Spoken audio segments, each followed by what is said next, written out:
we go. Wednesday edition of the show.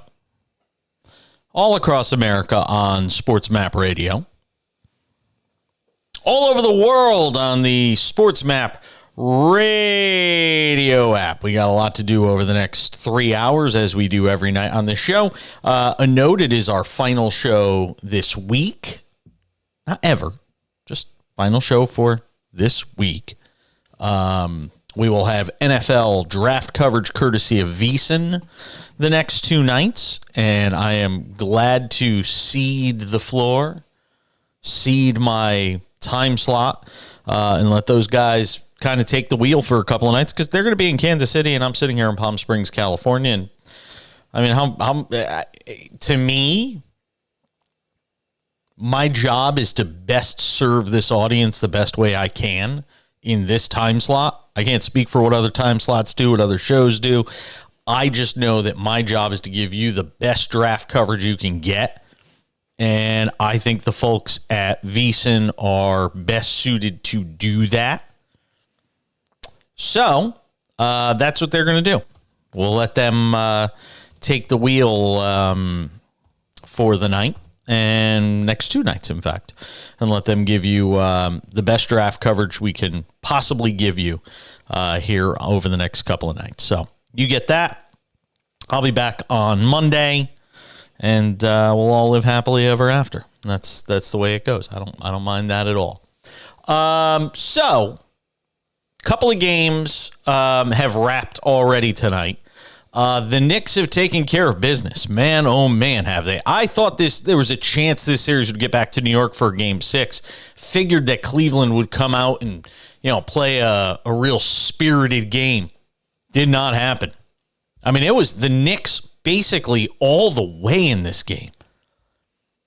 The Knicks are through to the second round, and with relative ease against a Cleveland team that everybody kept telling me was, the next tier down after, Boston and Philadelphia and Milwaukee, or Milwaukee and Boston. The next tier down was Cleveland. I didn't see anything in this series that tells me that team is even close to being the second tier down. And a lot of times people will tell you, well, it's all matchup predicated when you get to the playoffs, right? It's all about matchups. These two teams could I think this could have been a 9-game series, and the Knicks would have won 7 of them. They just had their number. They absolutely controlled this series, with the exception of Game 2, where Cleveland had its most physical game of the series, but they just could not maintain the physicality. They just cannot maintain the physicality for the course of 5 games against the Knicks. That's all there was to it. And New York dominated. So that series is a wrap. Knicks are through to the next round. They will play either Milwaukee or Miami. And right now, those 2 teams are going at it in Milwaukee. And boy, you've got to be nervous if you're a Bucks fan right now, because they are just about at the end of the first quarter. And Miami leads Milwaukee 36-31, or 36-33 now. End of the first, 36-33. And if you thought there was going to be a night where Milwaukee just came out and throttled Miami, this would be the game. Miami content with a 3-1 lead, get the series back to Miami, win it there. You saw it with New York tonight in Cleveland, and you're seeing it right now with Miami in Milwaukee. They lead by 3 after 1 quarter. Again, it's early. We'll keep tabs on it. We'll also be joined by Kurt Heelan in the second hour of the show tonight. I actually got to speak to him before we came on the air today. We'll have that conversation for you coming up a little later on in the show, about an hour and a half from now. In this hour tonight, we'll be joined by Jason Cole from Outkick.com, coverage of the NFL draft. Get his thoughts on, look, we're 24 hours, less than 24 hours out from the NFL draft. And the obvious question is, who's going number 2? Right? Because we all think we know who's going number 1. It's going to be Bryce Young. There's no way it couldn't possibly be anybody else, right? So we'll have to wait and see, what actually happens after number one. So we'll talk with Jason Cole about that from Outkick.com, their senior NFL writer. He's also a Hall of Fame selector. I also want to get his thoughts on the Aaron Rodgers rollout today in New Jersey, where Aaron Rodgers now is officially a member of the New York Jets. He spoke with the media today. I had a chance to listen to some of that. I'll be curious to get his take on some of the things that Aaron Rodgers talked about in that conversation, namely whether he's really committed to more than 1 year of playing football for the Jets. Because if that's all they've got in terms of any sort of hard and fast or even loose commitment from him, boy, did they give up a lot. Now, look, if in that 1 year they somehow magically win a Super Bowl, then it was worth it, right? I don't know if anybody thinks that's going to happen, but they certainly have a better chance now than they did before they got Aaron Rodgers. I've talked about two NBA games that have one NBA game that's completed tonight and one that's going on. The one game I have not mentioned is Memphis, who beat the Lakers like a drum tonight, 116-99. And the Lakers did what I thought you might see happen in some of these potential games tonight, and that is take a night off and try to wrap up the series at home. That doesn't seem to wash all that well for the Lakers when you consider they have LeBron James, and he is somebody that could use all of the rest he can possibly get given how hard he's playing, but the Lakers just stunk up the joint tonight. Anthony Davis was the only guy that showed up, and nobody else did. 31 points, 19 rebounds for AD on 14 of 23 shooting. Now keep that statistic in mind. 14 of 23 for Anthony Davis. The team shot 40%. So how bad do you think everybody else on the Lakers played for Anthony Davis to go 14 of 23 and the team to only be 37 of 92? Do the math. The rest of the team missed 69 shots, only made 23. They went 23 of 69 outside of Anthony Davis. LeBron, 5 of 17. D'Angelo Russell, 4 of 11. Austin Reeves, 4 of 13. I mean, Rui Hachimura was 4 of 8. And that's it. The Lakers just could not shoot it at all tonight. And credit to Desmond Bane, John Morant, those two connected. 64 points combined. Grizzlies live to fight another day. We'll see Game 6 coming up in that series. Wait a minute. That can't beat them. Is that tomorrow night? Is that somehow true? Justin Barbosa, producer engineer, working on the show in Houston. Are they playing back? No, they can't be playing back-to-back nights in that series. When is Game 6 in that series? I got to find it. Because that would just be absolutely ridiculous, but it can't possibly be true. No, it's not. Yeah, I don't even see. Wow, that game isn't until no. Game 7 is Sunday. Okay, this is strange because I'm looking at the NBA schedule, or maybe you're looking at the same thing I am. But I've got Boston and Atlanta tomorrow. I've got 3 games on. Oh, there it is, Friday night. Okay, so they play Friday night. Just took me a second to find it. Not 20/20 vision, So Memphis and the Lakers will hook up again Friday night to try and see if the Lakers can close out that series. And they better, because if that thing makes it back to Memphis for Game 7, all bets are off on the Lakers. And then you've got the game of the night, which we will be keeping tabs on throughout the evening.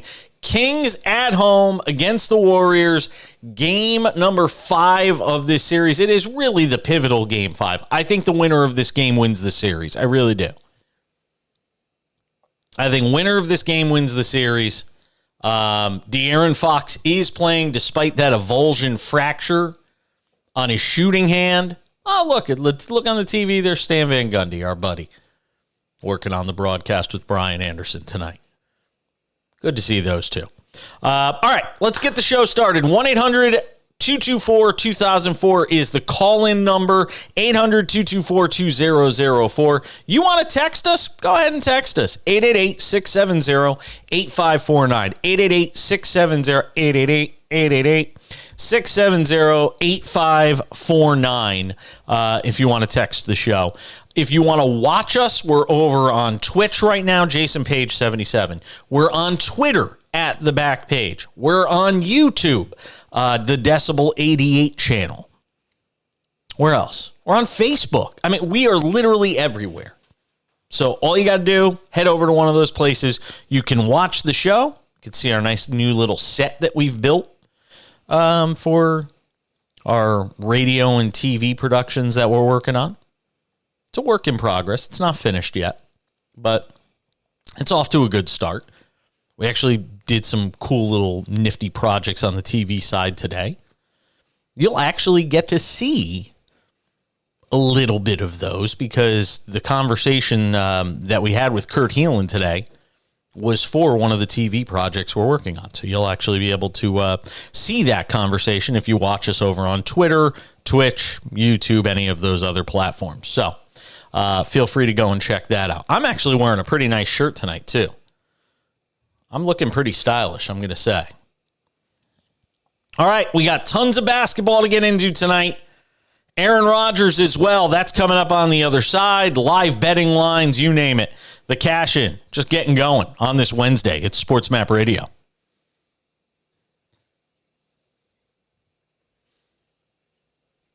Oh, hello.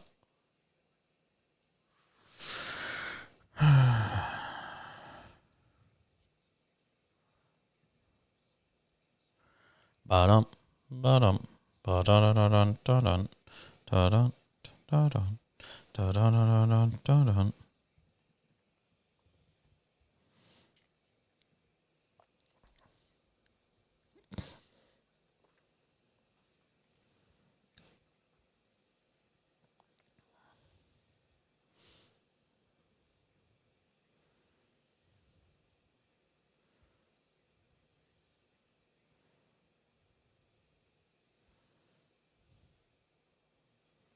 Nice. There we go. Okay.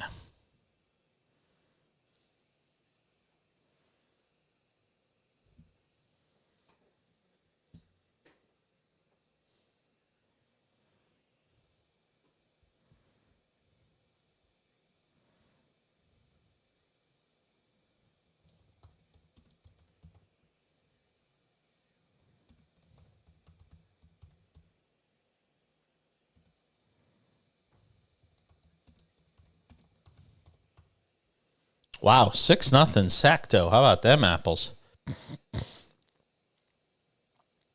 Yeah. They needed that. They really need that. Oh, in and out. Yeesh. Tight rims. Tight rims. Ooh. Foul. All right.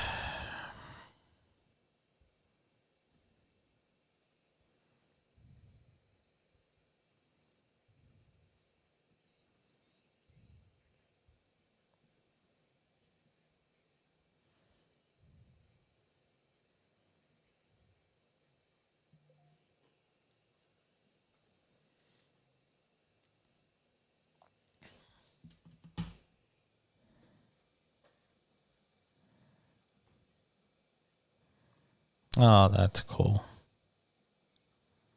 That's really cool.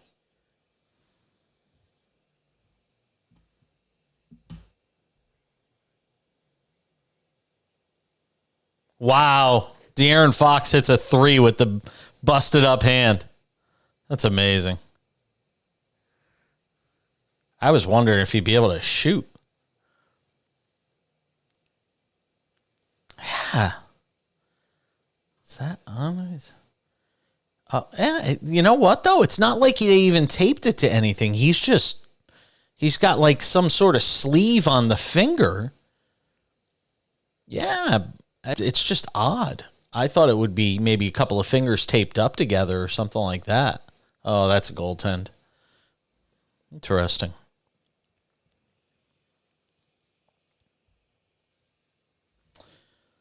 Flanked by producer engineer Justin Barbosa. I am Jason. Thanks for being with us tonight. We'll be joined by Jason Cole, Outkick.com senior NFL writer.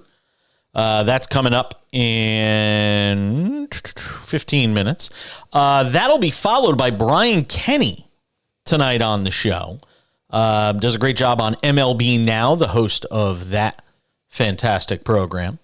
So we will talk with Brian Kenny tonight and get his thoughts on a whole slew of different baseball stories. He's gonna try and talk me. He's gonna try and talk me out of my hatred for the new rules in baseball, the shorter games. We had a chance to catch up just before we came on the air tonight, so you'll get to hear that conversation with Brian Kenny and I, eavesdrop, if you will, coming up. Early going, boy, Sacramento's come out of the gates flying. Warriors have fought back. It's Sacramento 11, Golden State 10, and De'Aaron Fox already has a 3 in this game. And that was what I was most interested to see is, one, could he make any shots? But what was on the hand? And when they showed it, there's literally just a sleeve on the index finger.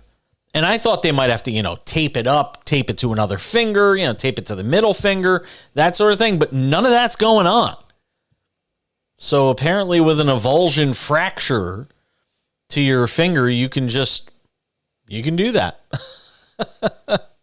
Sacramento looks good in the early going. They lead Golden State 13-10, 7:37 to go in the first quarter. And again, remember, they came in as underdogs tonight, which is frankly stunning to me. The idea that you could make Sacramento an underdog when this team has been better than the Warriors all year, has them 2-2 in this series, won the first 2 games at home. They're going back home for game 5. How that team winds up an underdog tonight is beyond me. And I got hoodwinked last night with the Clippers being a underdog at home, underdog in Phoenix at the half, even though they were up 9. I may have gotten, hoodwinked on that one. I got that one wrong. I'm sure a couple of people might have lost some money because of me on that. I said take the Clippers plus, I think, 1.5 or 2.5. They weren't even close. Well, it wound up a 6-point game. I mean, they did have it down to 2 at one point. Sacramento 16, Golden State 14, 6:40 to go in that game. Speaking of the text line, feel free to hit me up. 888-670-8549. 888-670-8549. Text coming in from Colorado, I believe. No, Jerry in Texas. Says, hi, Jason. What's up with Deion Sanders and the Colorado football team? What's up is this, and we said it last night on the show. He made it clear that some of the guys that were there were not going to have roles with this team this year. And a lot of those guys took the opportunity to shine in the spring game and then use that as leverage to get better NIL deals potentially from other schools and left. I mean, that's it. It's as simple as that. If you're not going to play with them, go out, get the best deal you can for yourself, and go play somewhere else. Matter of fact, interesting story revolving around that whole Colorado situation. And this is a good story. I've been hard on Deion Sanders for the way I think he's carrying himself in the Colorado program with him. But it should be noted that Colorado players who have entered the transfer portal will have access to practice film from 2022 and earlier, the team said on Wednesday, in response to players who had been denied access to that footage. Tight end Zachary Courtney and outside linebacker Caden Ludwig both told ESPN that when asked, the team would not provide film from fall 2022 practices. The film had been requested by prospective coaches after the players entered the portal earlier this month. So, at the end of the day, maybe it's not a good Colorado story. Zachary Courtney wrote on Twitter, For the coaches who are trying to recruit me, I'm sorry, but I will not be able to get y'all my film from my practices. He actually wrote y'all, Y''ALL. My film from my practices last season, since I'm not allowed to have it because the head coach at CU won't allow it. This is very unlucky, and if you have any questions, just text me. Yikes. Put Dion on blast. All of a sudden, you got the film.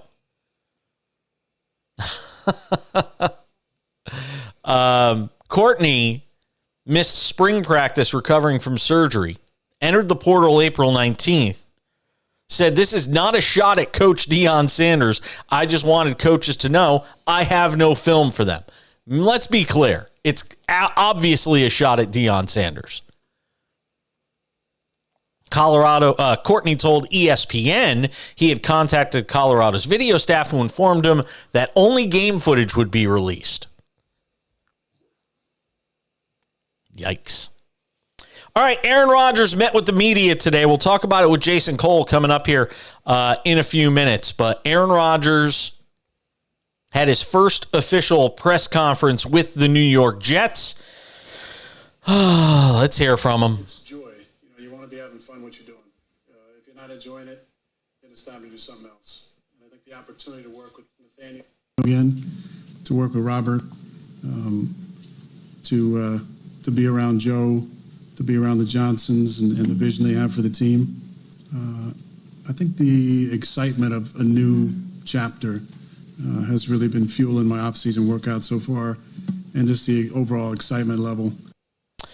The big question is, what happens to Aaron Rodgers after this upcoming season? Now, granted, he hasn't even played a single down, and I don't think it's necessarily fair that he should have to give a hard and fast answer on what he plans to do. But Rodgers was asked by the media about the idea of staying beyond this year. Take a listen to his answer. There wasn't any specific conversation that I would like to share with that. Again, I'm an older player, so there's a lot more than just the playing part. There's the body part that comes into play. But the reason I take care of myself is to allow myself to continue to play into my 40s. And I'd always dreamt about being a starter at 40. I'll turn 40 in December of this year. But I'm going to be here for the foreseeable future. I think it's important.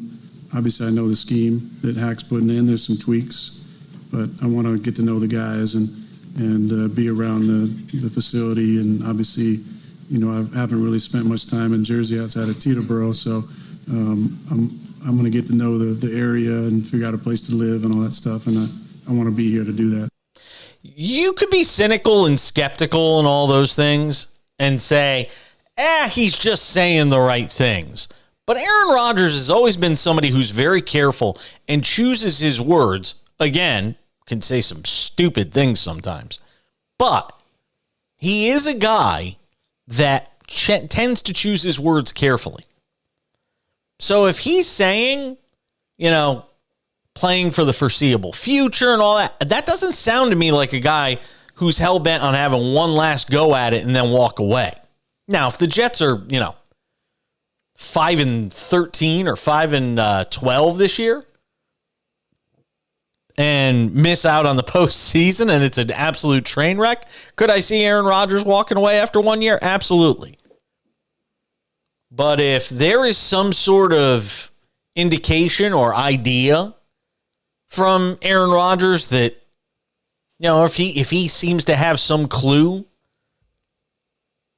that this team could win, well, then I wouldn't be shocked now listening to those comments if he stayed beyond this year. See what Jason Cole thinks. He'll probably tell me I'm crazy. Wouldn't be the first time. We'll get some thoughts with him coming up here in just a few minutes. Jason Cole, Outkick.com, senior NFL writer and a Hall of Fame selector, will join us coming up. Then we'll have my conversation with Brian Kenny, who does a terrific job with MLB Network, the host of MLB Now, which you can catch Monday through Friday at noon Eastern over on MLB Network. So we got that coming up for you here for the remainder of the hour. All the while keeping tabs on Sacramento and Golden State. Kings lead the Warriors 19-18. Make that 22-18. If we sit here long enough, we could just keep doing it. And do I have 24, 24, 25, 25? Because these teams are just going to put up points. I mean, there's still 4:43 to go in the first quarter, and it's 22-18. This has not been a series that revolves around defense. But it will be the team that does play some defense that winds up winning this series. It's the team that could string together 3 or 4 stops at key moments late in the game. That's going to be the team that winds up winning this series. All right, stick around. Jason Cole on the other side. Outkick.com, senior NFL writer. I'm Jason Page. It's the Cash In on SportsMap Radio.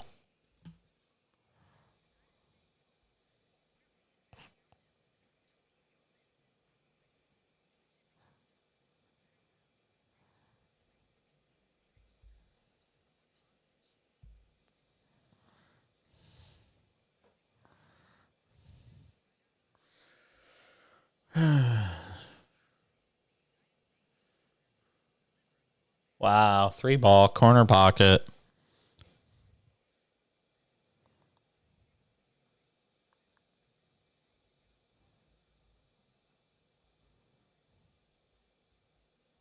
Yeah.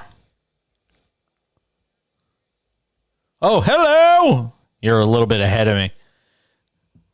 Right as you said that, the shot went up. 28-19. Yeesh. Oh, that's awesome.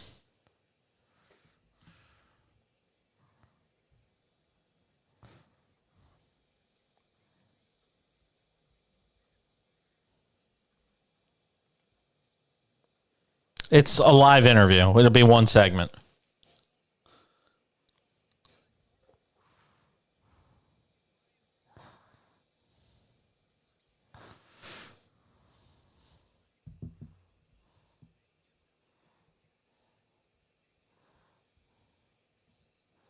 Boom, ba boom, ba boom.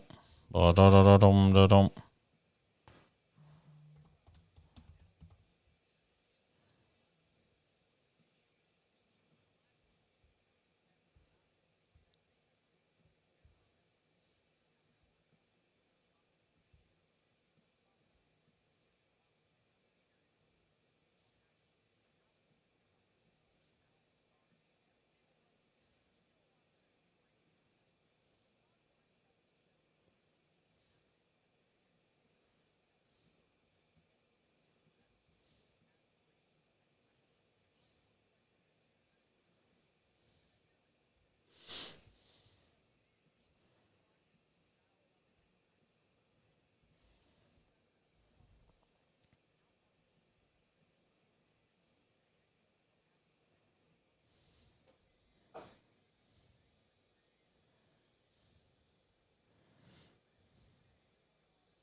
Hold on one second, Jason.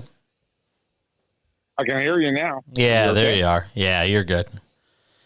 Okay.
Good to have you with us.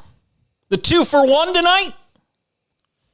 My man Jason Cole, Outkick.com, senior NFL writer, also a Hall of Fame selector, and a man who apparently likes his margaritas. At least that's what we found out tonight. You know who's giving me grief forever? Mark Spears, the longtime ESPN reporter.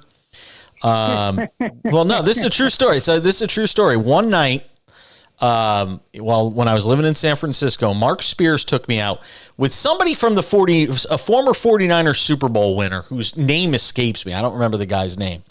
But the three of us went out to eat one night. We went to some Montana. No, it was not Joe Montana. Joe Montana? No, it was not Joe Montana. So we all go out and we go to this like swanky bar, and Mark Spears says, "What are you going to have?" And I was in my chocolate martini stage at this time. Ooh. So I said, "I want a chocolate martini." And forever now, I am known as Chocolate Martini. Every time he talks to me, he's like, "Hey, chocolate martini." Like, okay. Can't live it down. No, it's kind of a signature moment. I gotta say that.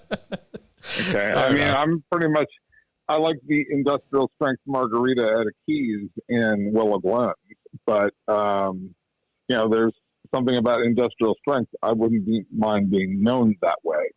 Chocolate martini, yeah, that's not quite the same badge of honor, I guess. Is that what we're saying? Yeah, apparently it just doesn't go very well. All right, before we get to the draft, give me your thoughts on what you heard from Aaron Rodgers today. Was there anything that stuck out to you? He was eloquent. I think he got people excited. It was a good first press conference in terms of delivering what people want to hear.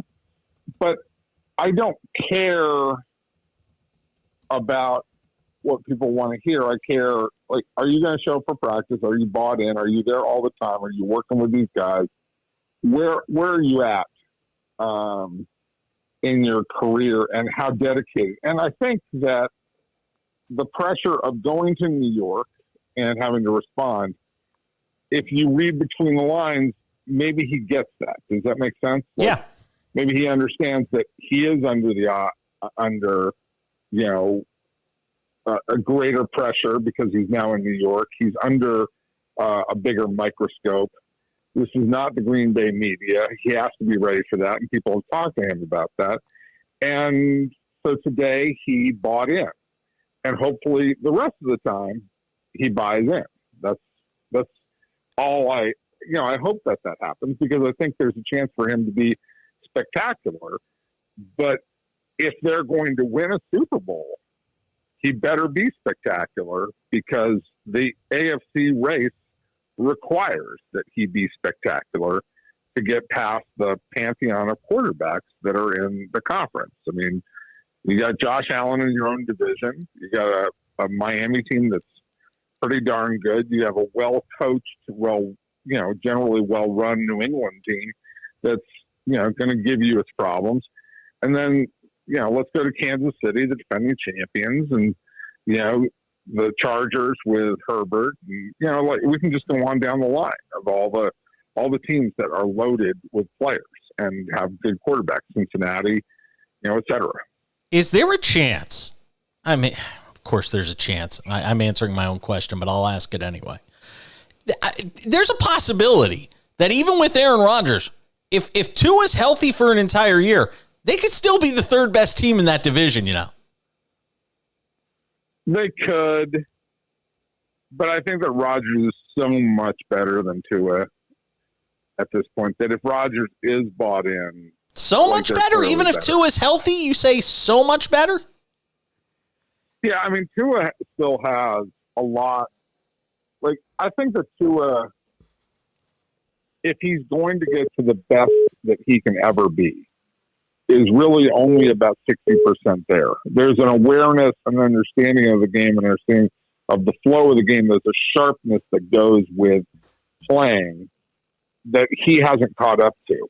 And that Aaron Rodgers, that Aaron Rodgers just gets like the back of his hand. It's like coming to the line and knowing that you have an offsides call or 12 men on the field call, and just recognizing it before you get to the line.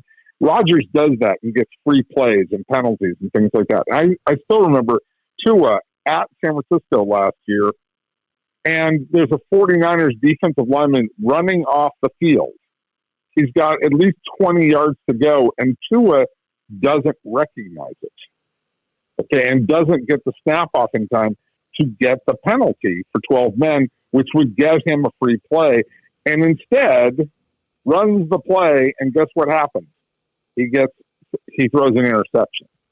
Like, that's the kind of play that you sit there and go, oh my God, like, what are you doing? I take it back. It wasn't an interception, but it was a missed pass in a critical moment when they were in plus territory, where they were in scoring range, and that would have made a huge difference. So, like, that's the kind of small things that veteran quarterbacks, and especially a guy like Rodgers, recognize that Tua doesn't get. And that's a huge difference.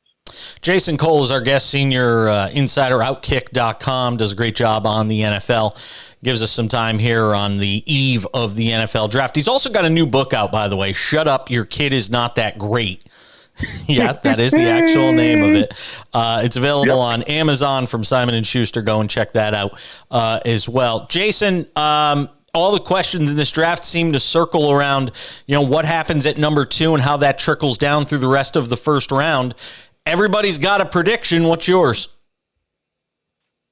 Oh, they got defensive line. You got a defensive coach who's going to impose his will, who thinks that he can build a great defense and get by a quarterback.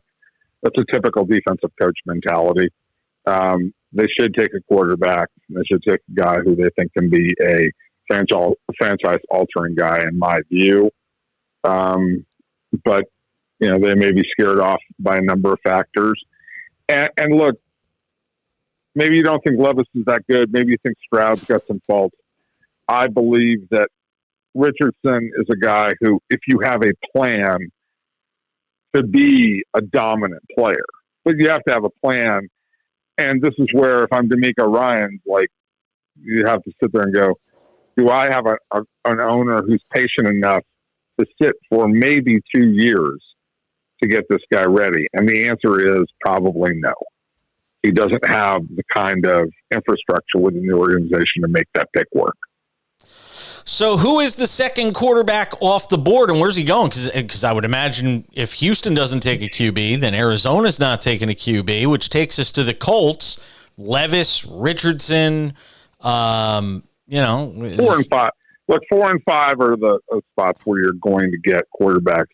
And those guys, those teams are likely to trade up if Seattle thinks that Indy's going to take their guy, they're going to trade up. No chance. You don't think there's any chance Seattle goes Jalen Carter?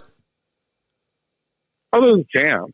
I mean, look, I think that in this draft, everything is on the board reacting to what happens at 2. I think everybody expects it's going to be Bryce Young at number 1, which is the safest pick, right? He's the most likely to be a good to very good and maybe a great starting quarterback in the NFL. Like, he has the least risk associated with him, despite the fact that he's so small. The other guys all have enormous risk involved with them compared to Bryce Young. So Bryce Young goes first. Okay. Right from the start, what does Houston do? Do they go defensive line, which I think 60% of people believe, or do they make the choice and go quarterback or not? And that's where everything starts to turn and people go, okay, is 3 available? What can we do? Arizona, if we want to pick up, trade up for one of the quarterbacks, we believe in this guy more than the other guy. And that's where the card playing starts. That's what I believe. Jason Cole, senior NFL insider, Outkick.com. He does a great job with all things NFL. We certainly love having him on the show. He's also the author of a brand new book, Shut Up, Your Kid Is Not That Great, available over at Amazon or wherever you find your books. By the way, do I get a copy of that? Yeah. Send me your address. All right. It'd be fun. I'm more than yeah. Oh, it's a quick and fun. Should be hopefully hilarious. We'll put it. And we'll put it up behind us right here on the new set so people can see it too. It'll give you. We love it. Yeah, absolutely love it. Done deal. Jason, have a great rest of the week. I'm off the next 2 nights. We'll catch up next week. Thank you, my friend. Happy draft day. We'll talk to you later. Absolutely. Jason Cole joining us on the show as always. All right, we'll come back on the other side with Brian Kenny from MLB Network. The host of MLB Now will get his thoughts on a whole bunch of early season stuff. I'm Jason Page. It's the Cash In, SportsMap Radio.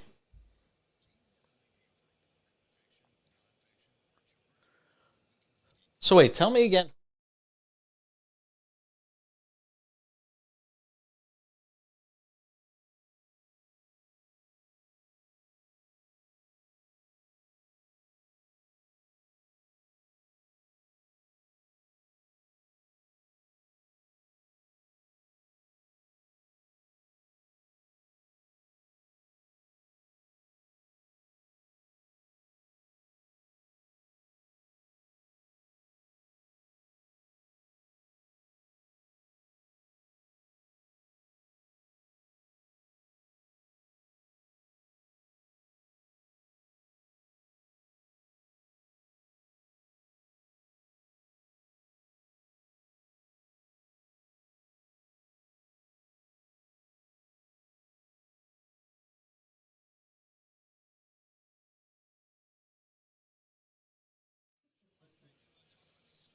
Ridiculous. Yes. Nobody else does this, really? What's your problem? I don't get it. They finally fixed something. You know how we're always saying, I wish they would do this. Yes.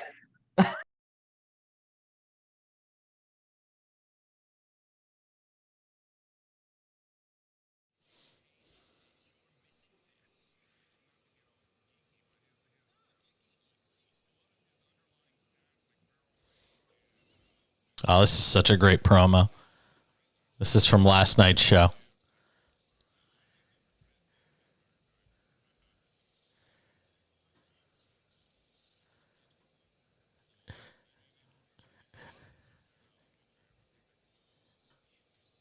Stupid statistics in baseball, and I was just pretending to be turned on by them in my ASMR voice.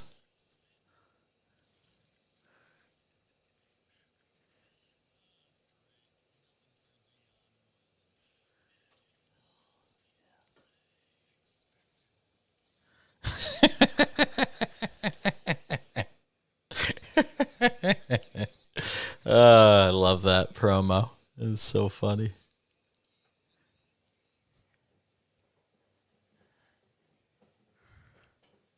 Yeah. Yeah, we had some fun last night.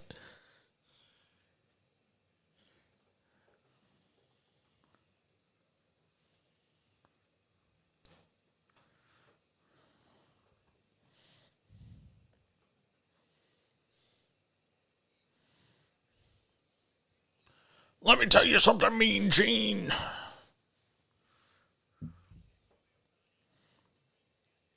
All right, so Jason Cole's going to send us a copy of his new book. We'll put it in the background. Somewhere, we'll make room.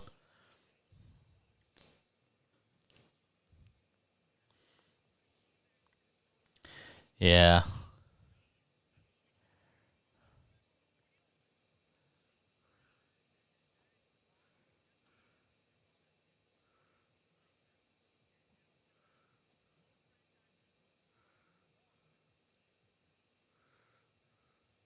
Stupider. He said stupider, by the way. Somebody calling somebody stupid used the word stupider. Is that actually wow, is it actually a word? Stupider. No, it is not a word. Comparative adjective? I don't know. Is stupider grammatically correct?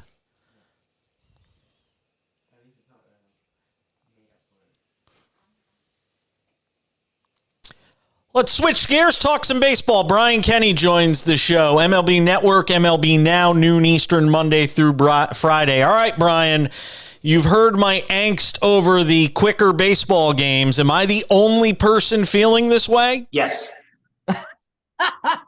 Nobody else does this, really?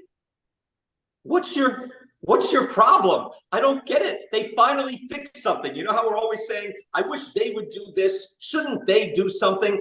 They, whoever they is, there's a lot of different they, but in this case, they did something, and you're still beefing about it. It's so much better.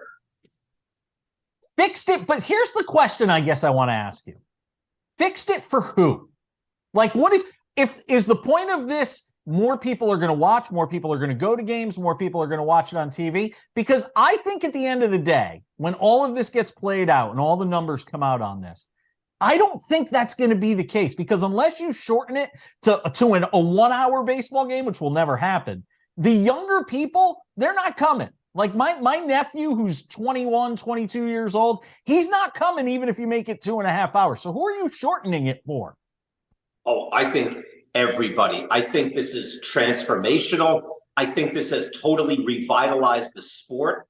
Even when you're watching it, I think you and I talked about this, like even in the nitty gritty. First of all, game times, I don't know how old you are exactly. You're a little younger than 45. 45. Okay, game times are at a 1984, 1985 level. So this is not speed chess. This is not, just moving at the same speed, when I was in my formative years, like when you were a kid. It's not like super fast. We've never seen it. No, it's the way everybody used to play baseball when it was the most popular sport in the country. So, and again, I think the most important thing is I've even, Jason, had to retrain myself in how to watch baseball. And I watch baseball every day. And I've noticed now I can't multitask. I actually have to wait for it. Watch the game. Problem. That's the problem. Well, then that's your focus. Your focus is the problem. And I'm the same thing. Jason, you know how many times I've looked up and I said, hey, I missed that at bat. Or I look up, I go, 3 outs already? So it's like, no. Here's the at bat. Start watching. It's happening. Once guys like us transform our thinking and we retrain ourselves, it's so much more digestible. Games happen in 2.5 hours, and those old, just slogfests of 4.5 hours for a 9-inning game that for no reason except everyone just went to grind it out, those are gone. It's so much better. It's going to do much better business long term. When we started talking about this, I asked you about a month ago or so. I said, "Are we going to be is this going to be a big spike in stolen bases with the throw-over rules and all that?" And I think it's bearing it out. You might have better numbers than I do in terms of the exact figures, but it feels like to me there is a real spike in stolen bases. It's becoming a bigger part of the game. Is it too much a part of the game, or is it right where baseball would like it? I think it's actually landed where you want it. I mean, it's not just where baseball. It's like, where do we all want it? I mean, this is not something that there's some secret, society coming up with this, and there's a little group like secretly coming together to mess with baseball. It's like, what do we really like? We want a balance. We want a 2.5-hour game, not a 1-hour game. 2.5 makes perfect sense. Not even 2. Games used to be played in 2 hours. 2.5 is great. And for stolen bases, the success rate is, I think, last time I looked, just under 80%. It was at 81.5, which was the all-time success record, the all-time best, which kind of tells you, hey, the top teams, they should steal more, because there's a couple of teams ready to take advantage of it. Jason, a lot of teams are just not prepared to take advantage of it. They don't have speed guys. They didn't quite anticipate it. I'm a little surprised that more teams, like if you're a low-level team, give it a shot. Buy a bunch of speed guys. Get the Terrence Fours of the world on your squad. Get 2 or 3 of them and run wild. You can't afford Aaron Judge. Get a couple of those guys. No one really did that. But the top 4 or 5 teams that were stealing bases, like Cleveland was one of them. Arizona's another one. They're stealing at like a 90% clip. I think there's diminishing returns. I think when you start pushing the envelope, that success rate comes down. And so far, pitchers have even started to figure out, hey, we can throw over strategically and pick guys off. So I think it's balanced. I was worried about it. I thought the same thing, that, hey, this might create a real weird stolen base imbalance. it has not done that. The rates, the number of stolen bases, very manageable. It makes sense. The success rate is very high. Couple of surprises this year, Brian. Obviously, one of them is the Pirates off to this really fast start, this hot start. It's a long season. I get all that. They go and sign Brian Reynolds to the extension. Is the Pirates thing, does it have any staying power? I mean, even without O'Neal Cruz, who won't be back till later this summer, how big of a level of surprise do you have right now with what the Pirates are doing? Yeah, I'm pleasantly surprised. I'm not over the moon. I think we did it on MLB Now today. What year do they make the playoffs? And I think it's next year, the year after. I don't see it happening this year. I don't think, I think it's kind of fool's gold, but it's good. Take any success you can get. You start off the way they did. It gives you hope and, at least gives you a thought that, hey, their window could be reopening back up. I think they have a very good GM in Ben Cherington. He had immense success with Boston. He really built that championship squad. So I have belief in him. It's taken a few years, but you're starting to see it come up. So I think they'll be a real contender next year, the year after. And you have a little bit of hope right now. They can be good. I don't think they're good enough. You still have to win 87 games, maybe 88 to get into the playoffs and even grab a 6 seed. I don't think they're quite that good, but a lot better than they were last year. Yeah, that's for sure. The Rays have had this amazing start. I think 20-3 or 20-4. They lost their first home game this week at the hands of the Astros. How much of this is a product of a relatively soft schedule? We saw them going to Toronto and get beat up a little bit versus how good this team might actually be. I think they're for real. Look, they're not this good, right? I don't know what the pace would be. 130 wins, obviously not that. So the schedule plays a part. But they're very good. I've made this remark before. They're no longer the little sisters of the poor. Once they got Wander Franco, once they have Randy Arozarena, once they have, they're very muscular and dynamic now. On top of that, they're still as smart as they always are. So they're for real, and it just throws into the mix that, hey, Blue Jays and Yankees. I even thought Blue Jays and Yankees are out a little bit ahead. Maybe they're chasing the Rays. I don't think they're automatically the best team in baseball, but they have staked their claim that they are formidable at this point, and they could be, again, they've been a 100-win team already in the last couple of years. They could be a 100-win team again. The last one for me, and this is on the A's. I lived in the Bay Area, so I've seen this team up close and in person. They're moving to Las Vegas. Obviously, a lot of people are unhappy about it. How upsetting is it to see just how bad this situation deteriorated that we got to this point? How much of it is on John Fisher, Dave Kaval, MLB, the city of Oakland? I mean, where does the blame go ultimately in this? Ultimately, I've been out there too. My boys went to school out there. I went to a lot of A's games. It's a great setting. Ultimately, it's kind of like the Tampa Bay situation. They don't draw. Like, even when they were good, they don't draw. If they didn't, they just had, we're looking back now, 3 seasons, but the A's had back-to-back 97-win seasons, back-to-back, only a few years ago. Still didn't draw. So if you want to tell me, hey, who's going to go to that ballpark? Jason, I don't know. You sat in that ballpark. I've had a great time in that ballpark. It's quite nice. Yeah, I wouldn't want to sit out, in the football seats. But if you can sit in that first bowl, tickets are available. Why not? So I look at it that, look, it's market forces. It's taken a number of years. I'm sad about it too. They do have a nice, loyal fan base, but it's small, obviously. And so Las Vegas is a great sports town. I'm out there all the time for fights. And what I've noticed is they're like local news. They'll lead with their hockey team. Local news, like 6 o'clock, they'll be talking hockey. They actually have the #1 attendance in the NHL. They're crazy for the Raiders. It's not just, gambling in the casinos. That area loves sports. It's likely going to be a great sports town. And I'm sorry to say, I don't like teams moving. I don't like teams saying we need this much money for a new stadium. But it's probably just going to be a much better scenario there. Brian Kenny, catch him on MLB Network weekdays, noon Eastern with MLB Now. Always appreciate it, my friend. Enjoy those shorter baseball games. I guess I'll just have to adjust to it. Life life will be better. Trust me. You've been going to bed earlier. You see it. It's the same game. You're not missing anything except guys standing around Velcroing. That's what you're missing. Convince yourself. I'm going to try, Brian. Thanks, man. See you, Jason. It's going to take a lot of convincing.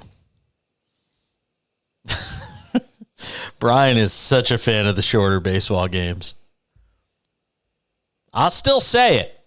I don't think they're capturing more fans because of 30 minutes. I don't think I just don't think the audience is there the way it used to be. Another hour next.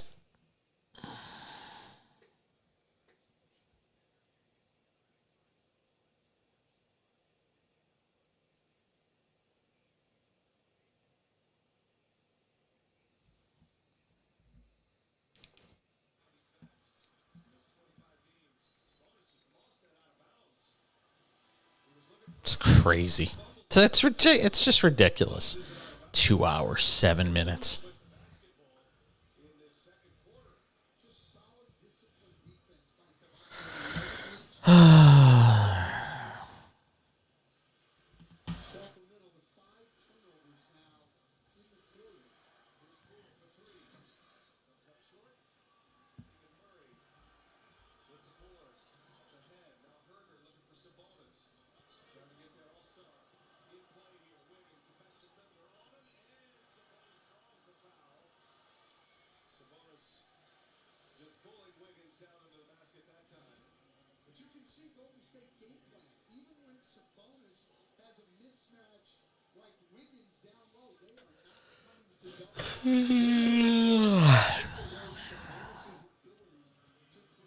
Yeah, that's fine.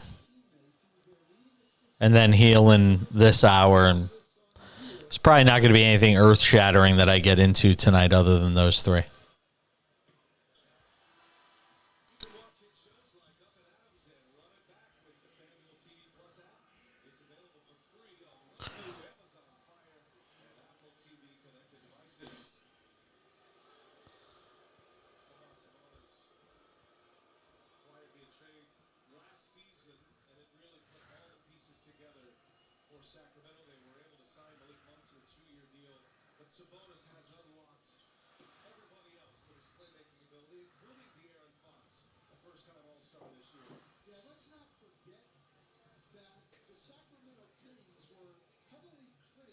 You working over there?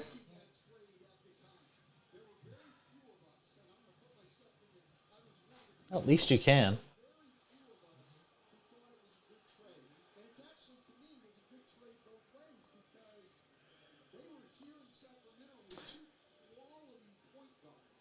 Look at this. Oh, my God.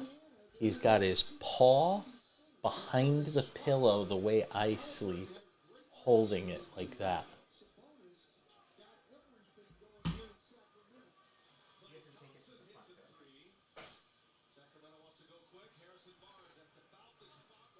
You have to do a side by side of daddy and doggy.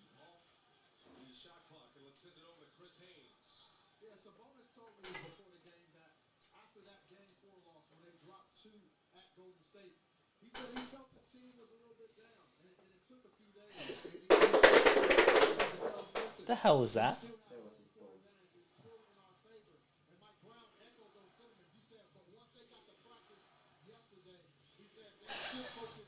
It's so funny. He's literally sleeping the way I sleep. Yeah. Find it. Same position on the couch. That's insane.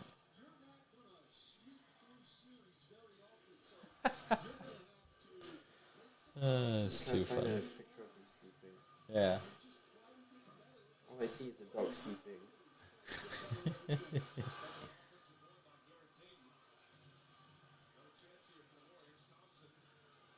It's defensive possession. Oh my God. Made the shot anyway.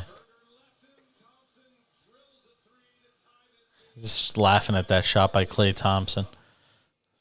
Just crazy.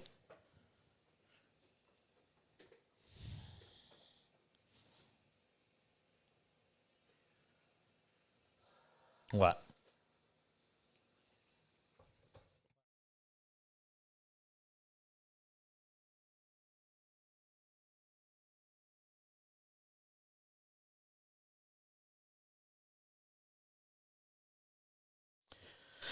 Another hour of the show starts right now on SportsMap Radio and the SportsMap Radio app.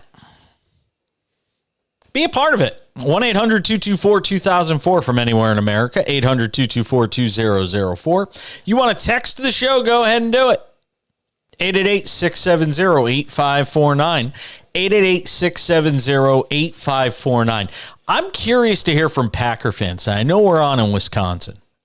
And I don't want to just target one audience that we're broadcasting to, but I am fascinated to know what Packer fans are feeling today, knowing that it's now official. It's over. Aaron Rodgers is a New York Jet. Jordan Love is your future starting quarterback, and the end of an era has taken place. So I'm interested to hear from Packer fans and NFL fans alike, but especially Packer fans. What was it like to watch Aaron Rodgers sit up there in a Jets uniform? The only thing that I can compare it to in my own life would be seeing Patrick Ewing for the first time in a Seattle Supersonics jersey. When Ewing left the Knicks, went to Seattle, and was in a Seattle jersey, that first time seeing Patrick Ewing in a Seattle jersey. That was tough. That was tough to see. That was, as somebody who thought Patrick Ewing would certainly play his entire career as a Knick, to see Patrick Ewing in a Seattle Sonics jersey. What's it going to be like if you're... look, Packer fans have experience with this. They saw it with Brett Favre, Jets, then the Vikings. And now they'll see Aaron Rodgers in a different shade of green, I guess, suiting up for the Jets next year. It's very interesting. The Spun from Sports Illustrated has a headline tonight. Look, NFL world is convinced that Aaron Rodgers is lying. But there was one comment he made that had people scratching their heads, and it had to do with his communication with the Packers. And this is why I'm curious to whether fans feel jaded, bitter, whatever. This is the comment from Aaron Rodgers. I don't know if I really need to get into the specifics. I will say, people that know me, I'm fortunate to live in a beautiful house. The only downside is I have very limited cell service. So if you want to get a hold of me, I have to see your face. You have to FaceTime me.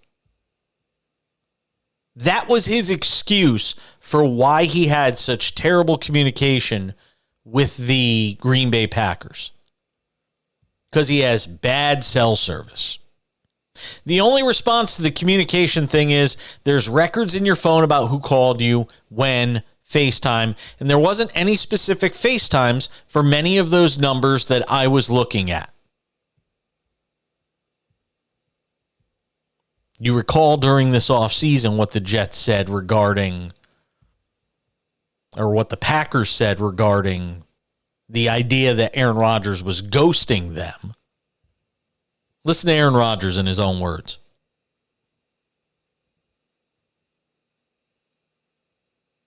I promise you, the wait is worth it. It's coming. There we go. Here's Aaron Rodgers on the lack of communication with the Packers during this offseason. I need to really get into the specifics. I will say, people that know me, I'm fortunate to live in a beautiful house.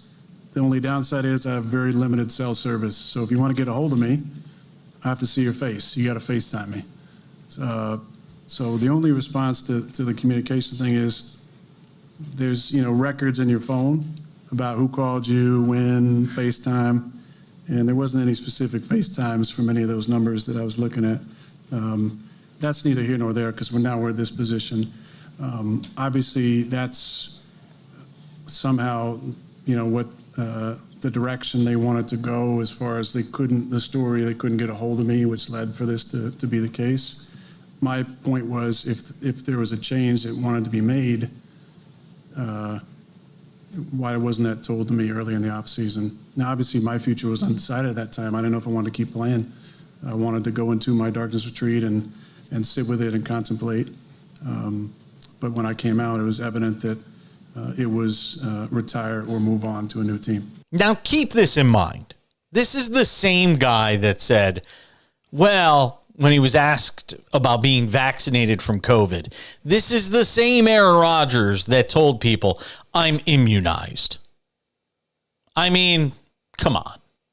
So you really can't believe he's lost the benefit of the doubt as it relates to whether or not you trust him or believe him. If you choose to and you get burned again, shame on you. It's a you problem. Because we've learned our lesson by now that Aaron Rodgers, not exactly the most truthful guy.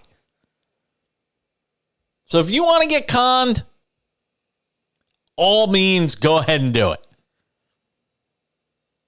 But the reality is, Aaron Rodgers, doesn't get the benefit of the doubt from me after the whole COVID thing. And, well, and we all know it by now, so we're not going to go and rehash that. I turn around after the top of the hour and looking around. All of a sudden, the Warriors are up 2 on the Kings, 56-54. 2 minutes left in the second quarter in Sacramento at Golden One Center. So we got ourselves a hell of a basketball game. Ooh, Stephen Curry just went down. And I don't know what the crux of it is. Let's see. Davion Mitchell's defending him. Oh, he got run into. Yeah. Malik Monk ran into him and hit Curry in the ribs. And Curry is down and in some degree of discomfort. So we got a stoppage on the floor. 1:55 to go, second quarter. Curry still has not gotten up. Now, the cynic in me would say he's going to see if he can get a flagrant out of this. But I'd like to think that Stephen Curry's a little better than that. But this is the NBA, and guys flip and flop and go down and all that stuff all the time. But Curry got ran into. He was setting a screen and somebody just ran through him. That's gonna if this is anything more than a common foul, then just stop. Just say that you want the Warriors to win the series. If this is anything other than a common foul, then you've got to be kidding me. I mean, Monk just was trying to get around a screen. He didn't see Curry. And he goes down. And then he signals to the official to go and look at the play. That's what he did. He stayed down and he looked at the official and said, look at the play. If they call that, there's no way they call that a flagrant. Tell me they didn't call that a flagrant. Give me some reason to believe that the NBA isn't trying to make sure the Warriors win this series so they play the Lakers in the next round. Give me something.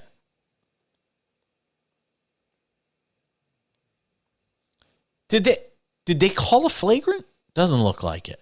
No. Okay. Common foul. Thank you. I don't know. I see Curry walking towards the free throw line. Let me see here. No. Okay. Common foul. Warriors will inbound. If they had called that a flagrant, I might have thrown something through my television. I might have absolutely lost it. Hey, what did you think, Justin? You're in Houston. What did you think of what Jason Cole said in the first hour about the Houston Texans at number 2 going with somebody on the defensive side of the ball?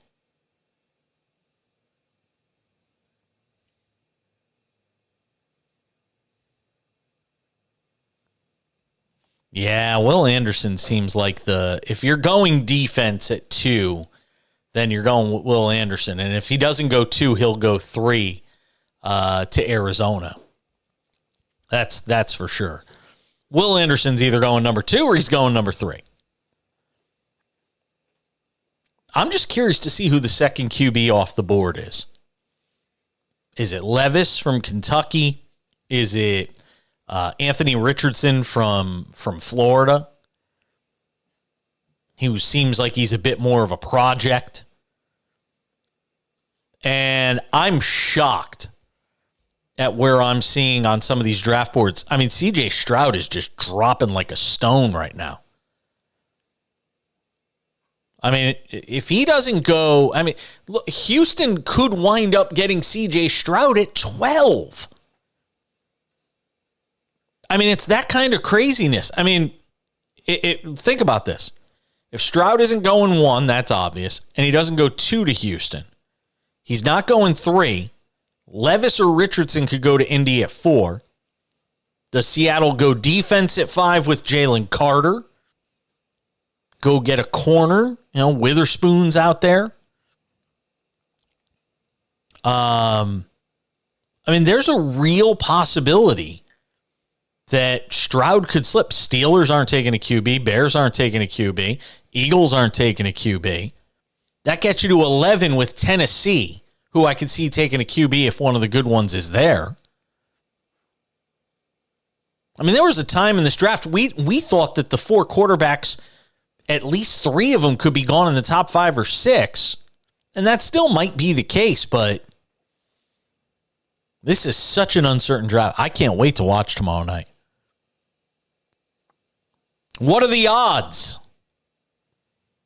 We'll tell you coming up in a couple of minutes. Later in the hour, Kurt Heelan, Pro Basketball Talk at NBCSports.com. My conversation with him. We taped it just before the start of the show today. An update on Warriors and Kings and a whole bunch more. The cashing continues on SportsMap Radio.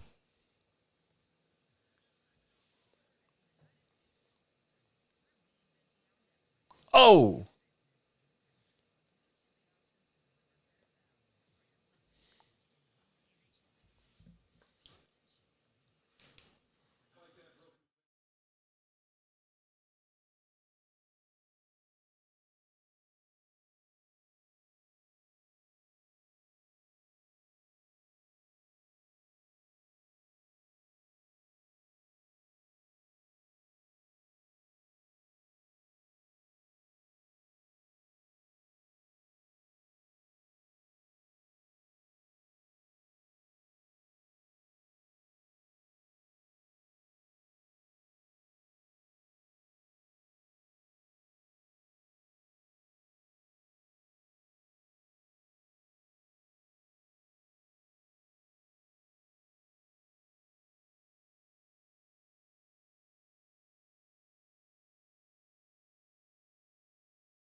Milwaukee only up 3 right now. That's well within the Butler zone.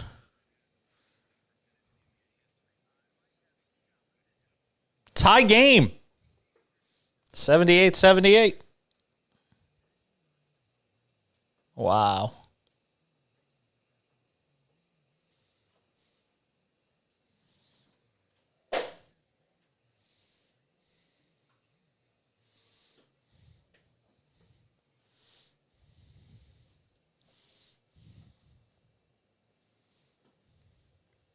It's awesome. So awesome.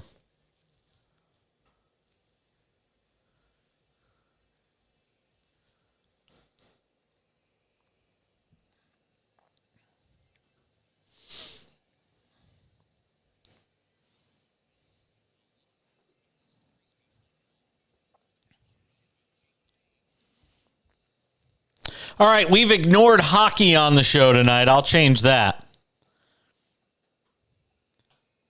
Florida Panthers live to fight another day. Yeah, Panthers beat Boston tonight 4-3. Bruins lead that series 3-2 with Game 6 going back to Florida. So don't count out the Panthers yet. I mean, Boston dropping 2 games to the Panthers. They're human. Certainly not unbeatable, that's for sure. Seattle, the Kraken in Colorado right now against the Avalanche. Late second period, Seattle 2, Colorado 1. So here we go again. Seattle with a chance to take a 3-2 lead in that series tonight with Game 5 there in Denver.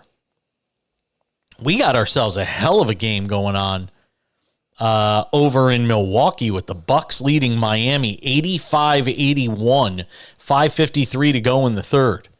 Been a bit of a back and forth affair. Miami out to an early lead after 1. Bucks led at the half. Had stretched the lead, I think, to as much as 9. And now you got Milwaukee 85, Miami 81 in this 1-8 matchup where Miami could close it out tonight and advance to the second round of the postseason out of the play-in tournament. Oh, Grayson Allen just hit a 3 and got fouled as well. So Milwaukee's going to have a chance to bump this lead all the way back up to 8 right now. 88-81 Milwaukee with Grayson Allen getting ready to shoot a free throw. We'll keep you up to date on that game. They have reached the half in Sacramento. Golden State leads the Kings 60-56. And interesting game. Sacramento got off to a fast start. Warriors took their best punch. Klay Thompson is hitting shots all over the place, all over the schoolyard. Klay's got 16 on 6 of 8 shooting. Curry's got 12 on 5 of 10 shooting. Wiggins has 11 on 5 of 10 shooting. That's pretty much how you draw it up if you're the Warriors. Draymond Green off the bench has 11. So all the Warriors big boys are stepping up tonight. For Sacramento, De'Aaron Fox playing with the fractured finger on his shooting hand has 17. Mind you, he's had 38 twice in this series. Murray's got 10. Sabonis has 11.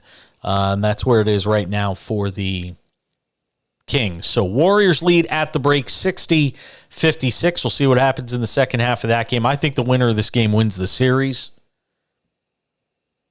And yeah, I'll stick to my guns on that even if the Warriors are the winners of Game 5, even though I picked the Kings to win the series.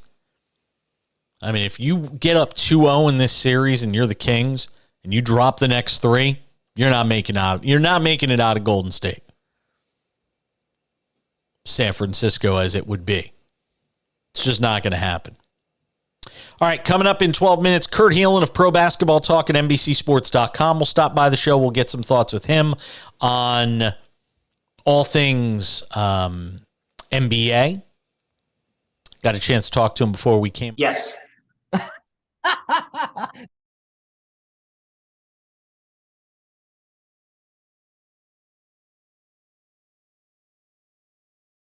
Not lacked any drama whatsoever. Speaking of drama,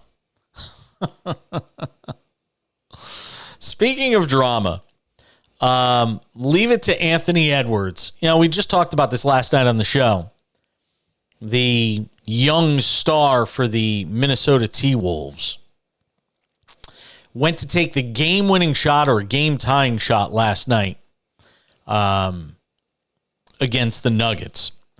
And he took the shot. He was falling away. And after he missed the shot, time expired, and he ran right down the tunnel and left the court. Didn't shake hands with anybody. Didn't stop to, give good wishes to anyone. Didn't do any of the sportsmanship-like stuff you would want to see as that game ended. Just ran down the tunnel. But apparently, we didn't see what happened after that, and it got a whole lot worse. Anthony Edwards has been cited for third-degree assault after he allegedly swung a chair that struck two female employees following that loss to the Nuggets on Tuesday night in Game 5 at Ball Arena. Denver police have confirmed it. So apparently, as Edwards headed toward the Wolves' locker room, he swung a folding chair, injuring the employees. The injuries were not serious, but that's not the point. We are aware of the alleged incident regarding Anthony Edwards following Game 5 in Denver and are in the process of gathering more information, the Wolves said in a statement released Wednesday night. By the way, you could take that statement, just take out Anthony Edwards. That is basically a form PR statement from an NBA team. We are aware of the alleged incident regarding blank, following blank, in blank, and are in the process of gathering more information. It's literally a fill-in-the-blank press statement from the T-Wolves. Oh, wait, it had one more thing. We have no further comment at this moment. I mean, that's a form. I mean, literally, you could have had ChatGPT write you that. Edwards is going to go to a court date on June 9th in Denver, according to the citation. Third-degree assault is a Class 1 misdemeanor in the state of Colorado, defined as knowingly or recklessly causing bodily injury. If convicted, he could face possible jail time and a fine up to $1,000. Nobody ever gets jail time in these instances. But just once, wouldn't you like to see it? Wouldn't you like, even if it was 2 weeks in a county lockup, wouldn't you love to see Anthony Edwards get 2 weeks in jail? I'm going to tell you, the only way people learn their lessons is by a harsh outcome. The old saying, right? Play stupid games, win stupid prizes. Anthony Edwards played a stupid game last night. He should win the stupid prize. Put him in jail for a week. I'm not saying lock him up and throw away the key. I'm not saying give him the chair. I'm not saying cane him. I'm just saying 1 week in jail. Think about how much that would change this kid's perspective. And he's a kid. He is. But clearly he doesn't get the idea of consequences.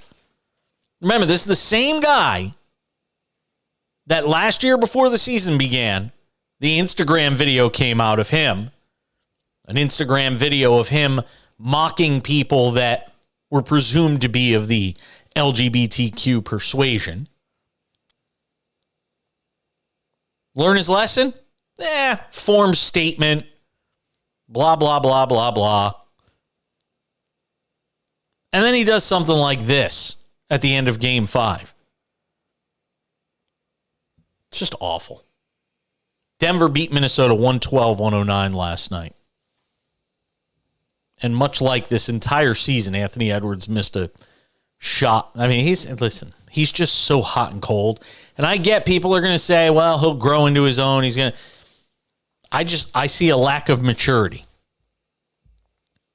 I see a lack of maturity when it comes to Anthony Edwards.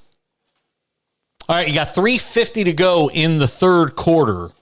Milwaukee leads Miami 91-83, 345 to go in that third quarter. Milwaukee on top of Miami, 91-83.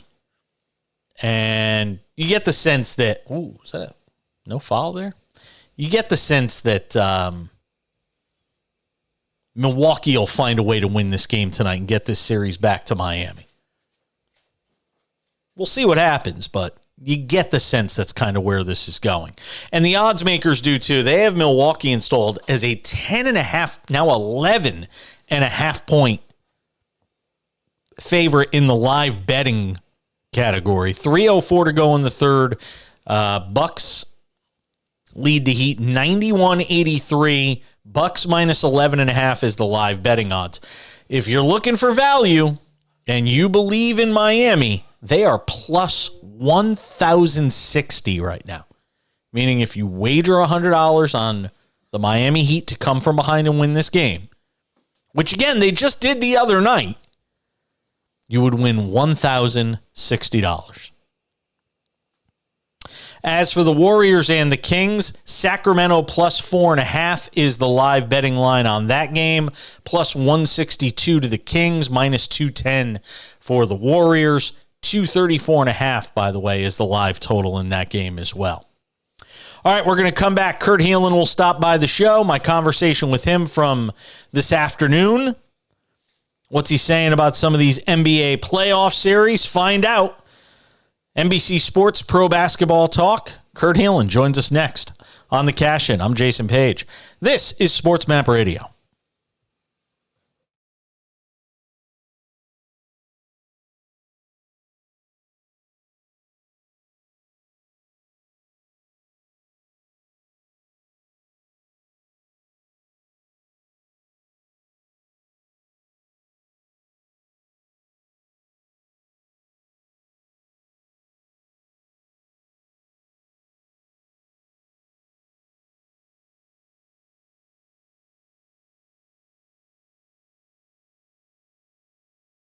Welcome back to the Sports Wrap. The NBA playoffs are delivering plenty of surprises, and we're only talking about the opening round. Let's break it down with Kurt Heelan of Pro Basketball Talk at NBCSports.com, also the host of the Pro Basketball Talk podcast. All right, Kurt, the Heat and Bucks has to be the biggest surprise of the playoffs thus far. Giannis hurt or not, where is this Heat effort coming from right now? Yeah, by the way, remember when we thought the East was going to be this is predictable. We just know how this is going to roll. It's the West that's crazy. No, it's going to be a 1-8 upset in the East. This is why nobody wants to play the Heat in the first round. This is what they do. An elite coach, maybe the best X's and O's playoff coach in the game. And I know Jimmy Butler denied that this exists, but playoff Jimmy Butler is real. Playoff Jimmy Butler is a thing.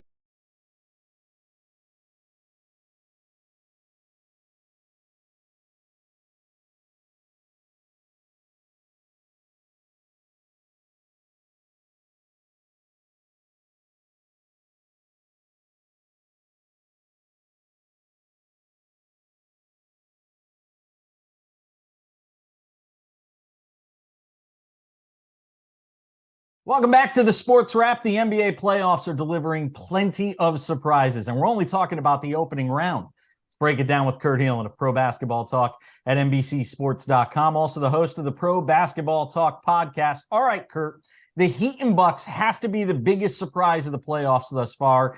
Giannis hurt or not. The depth that for every game with his head for the rest of this behavior throughout the series. If I were those guys, I'd be so steamed at him. What and say we're painting him as the best. Look for that, but it's also in the locker room. Steven Adams can kind of be that guy, and they miss him desperately, both on the court and just as the no-nonsense guy. I mean, he's traveling with the team. He's physically, I saw him at Staples. He's still an insanely large human being, but really could use a Jared Dudley type, Haslam. Go get that guy because they kind of need him.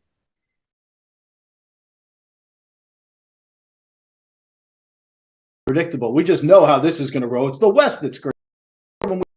Not. Where is this Heat effort coming from right now?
Yeah, by the way, remember when we thought the East was going to be this is predictable. We just know how this is going to roll. It's the West that's crazy. No, it's going to be a 1-8 upset in the East. This is why nobody wants to play the Heat in the first round. This is what they do.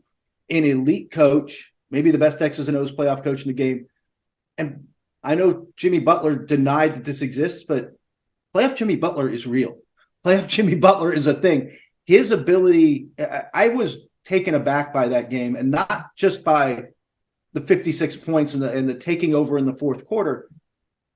Jason, the effort it takes, he guarded Giannis and other key guys for long stretches. The conditioning and effort on both ends of the floor in that game was otherworldly, and got them a win that, I mean, I don't know about you. Do you think do you think that they're going to close this out, like that the Bucks could win 3 straight? Yeah, no. This series is over. I mean, I've watched the way Miami has played in this series, and even in game 1, when you had a situation where Giannis was playing for much of that game, Miami was dominating throughout much of that game. It's something to behold, and it makes you wonder too. You know, the Bucks didn't really do anything at the trade deadline. They pretty much stood where they were. And granted, they won 58 games in the regular season. It makes you wonder, did they sort of misevaluate where this team was compared to the rest of the conference? They might have a little bit, and they don't have the depth that some of the championship team had, or that they had in a couple of previous years. But they still, honestly, on paper, they should be better. Like, they still have 3 of the 4 best players in this series. And Jimmy Butler went through, I mean, tore up Chris Middleton last game. Middleton has not quite been right. But then, look, Drew Holiday's an all defensive level player, and he just went through him like he was not there. I mean, now you start getting into, well, do I put Giannis on him? Does Giannis have enough in him? Can he stay out of foul trouble? How is his back and how is he moved? Mike Budenholzer's forced into really tough decisions because of how good the Heat have played and their role players have played. Like, their guys Kyle Lowry has a big game. Oh my God. Duncan Robinson was wandering the desert lost most of the season, and now he's walking in and drilling threes. Like, everybody's stepping up for them. Yeah, certainly are. I talked to you a lot about the Knicks. Obviously, I'm a Knicks fan. But you look at the Knicks in the regular season, they started off slow, had a great second half, put themselves in a position to be a 5 seed. Here against the Cavaliers, you've always taken the cautious approach when it comes to the Knicks. That maybe they can win a first-round series, but you've never really seemed to commit to much more than that. Based on what you've seen against Cleveland, do you revise that idea, especially considering it could be the Heat in the second round? I do, and I think that the Heat are part of, and there's some other series where this has come up, where you're reminded in the playoffs that sometimes it's not just about how good your best player can be. I mean, that matters. But also, do you have a hole? Do you have a weakness? Do you have a spot you can attack? And this series has been that. The Knicks' depth, they just keep rolling. Hey, Grimes is in here. Somebody else steps up. Guys have outplayed. And the amazing thing is, and this is what would worry me about if I'm a Cavs fan, they've just got outworked. The Knicks have simply played harder every game with more urgency and more desperation. How do you let that happen? It's the playoffs. It got to happen. I mean, it makes you wonder, Kurt, not to interrupt, but it makes you wonder how much of that is a product of the fact that the Knicks did not take the approach of load management. And Tom Thibodeau gets killed, and sometimes rightly so, for the way he's handled his roster and minute distribution and all these things in the past, and Derrick Rose and all that. But it makes you wonder if the approach of playing 82 games and grinding every night and playing hard every night, how much more prepared the Knicks are than some of these other teams.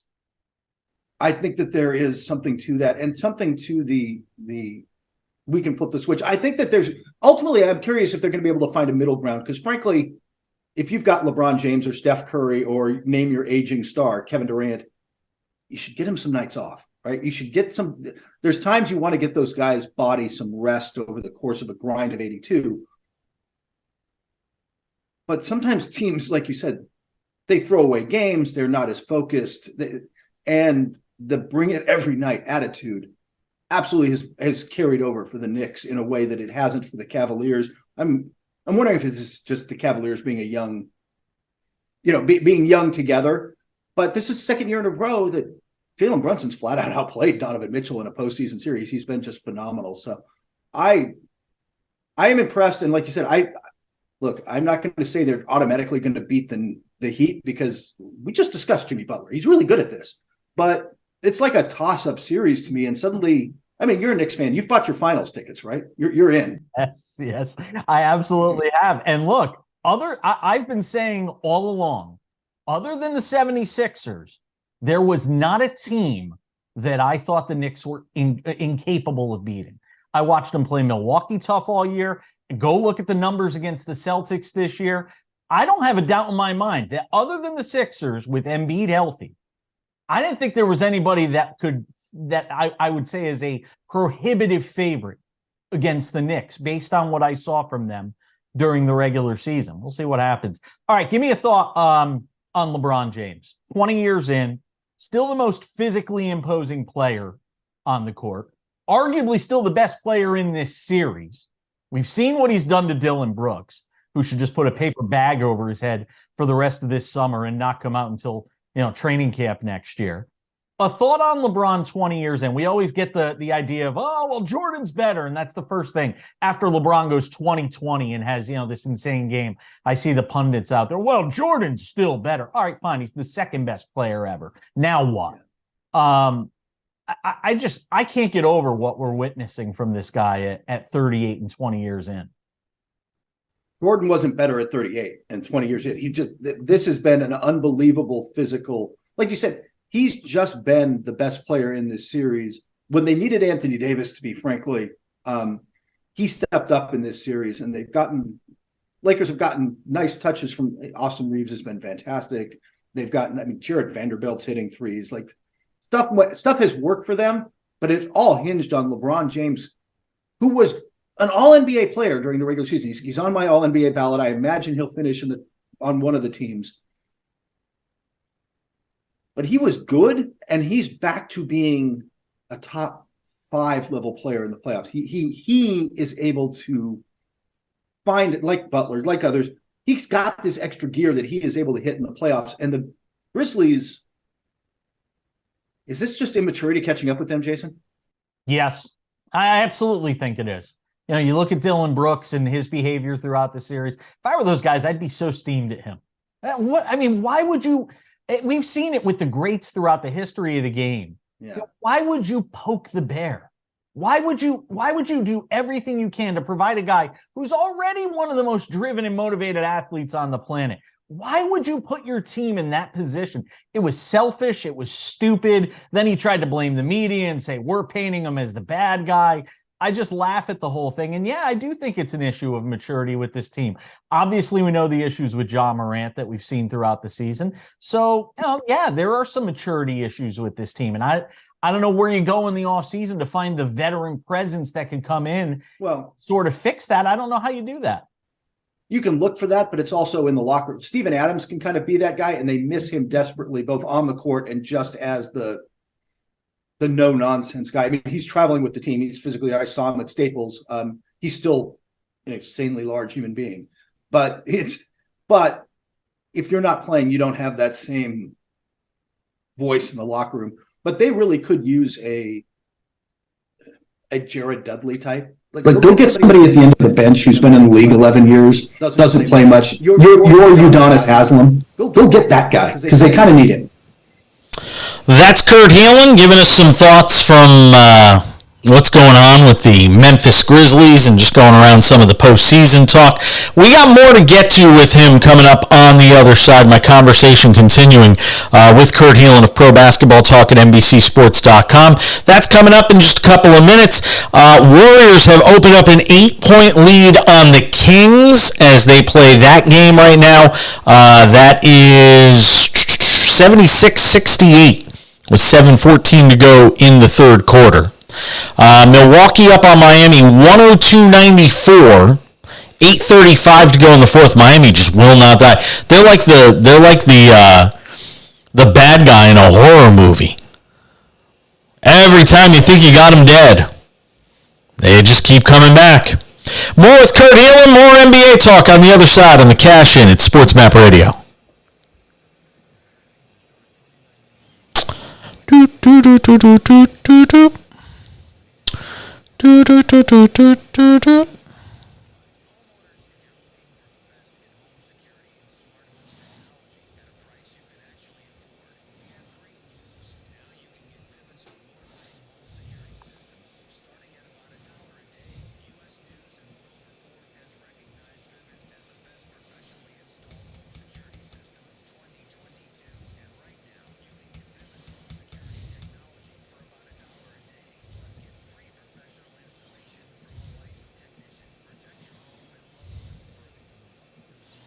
Yeah, that's what I was just saying.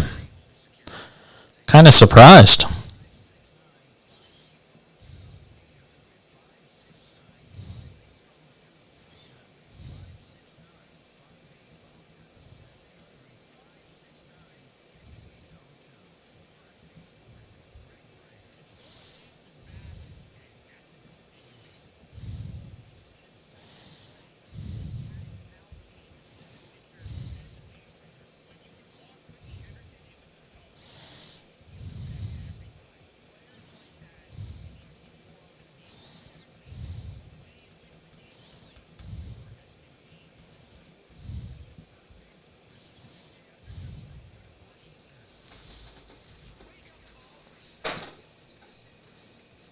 Oh, turnover.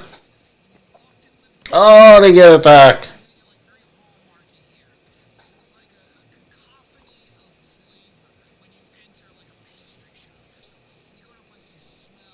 Oh, what a swat.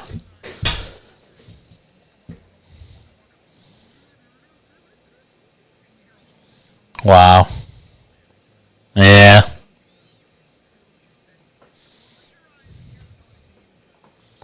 The Warriors just look so calm and relaxed.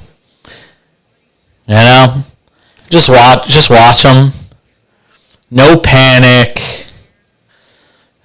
Just, I don't know. Just no panic at all.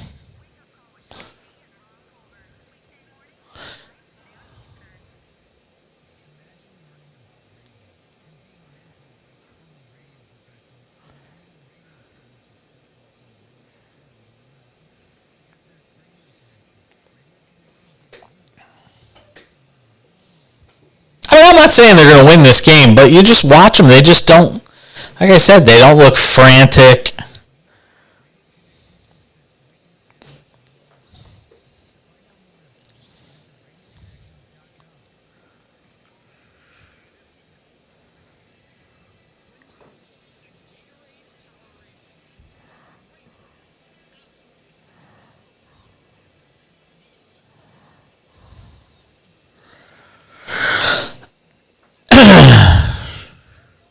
It's crazy.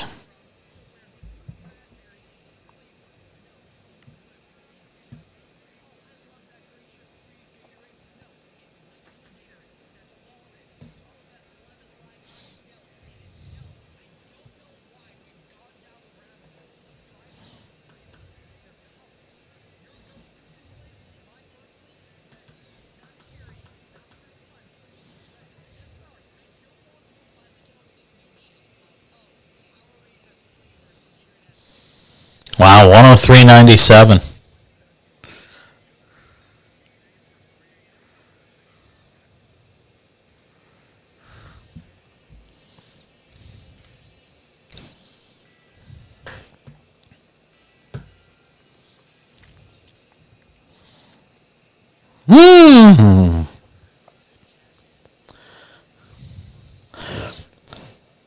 I mean, a few minutes ago, Miami's down 16 against Milwaukee.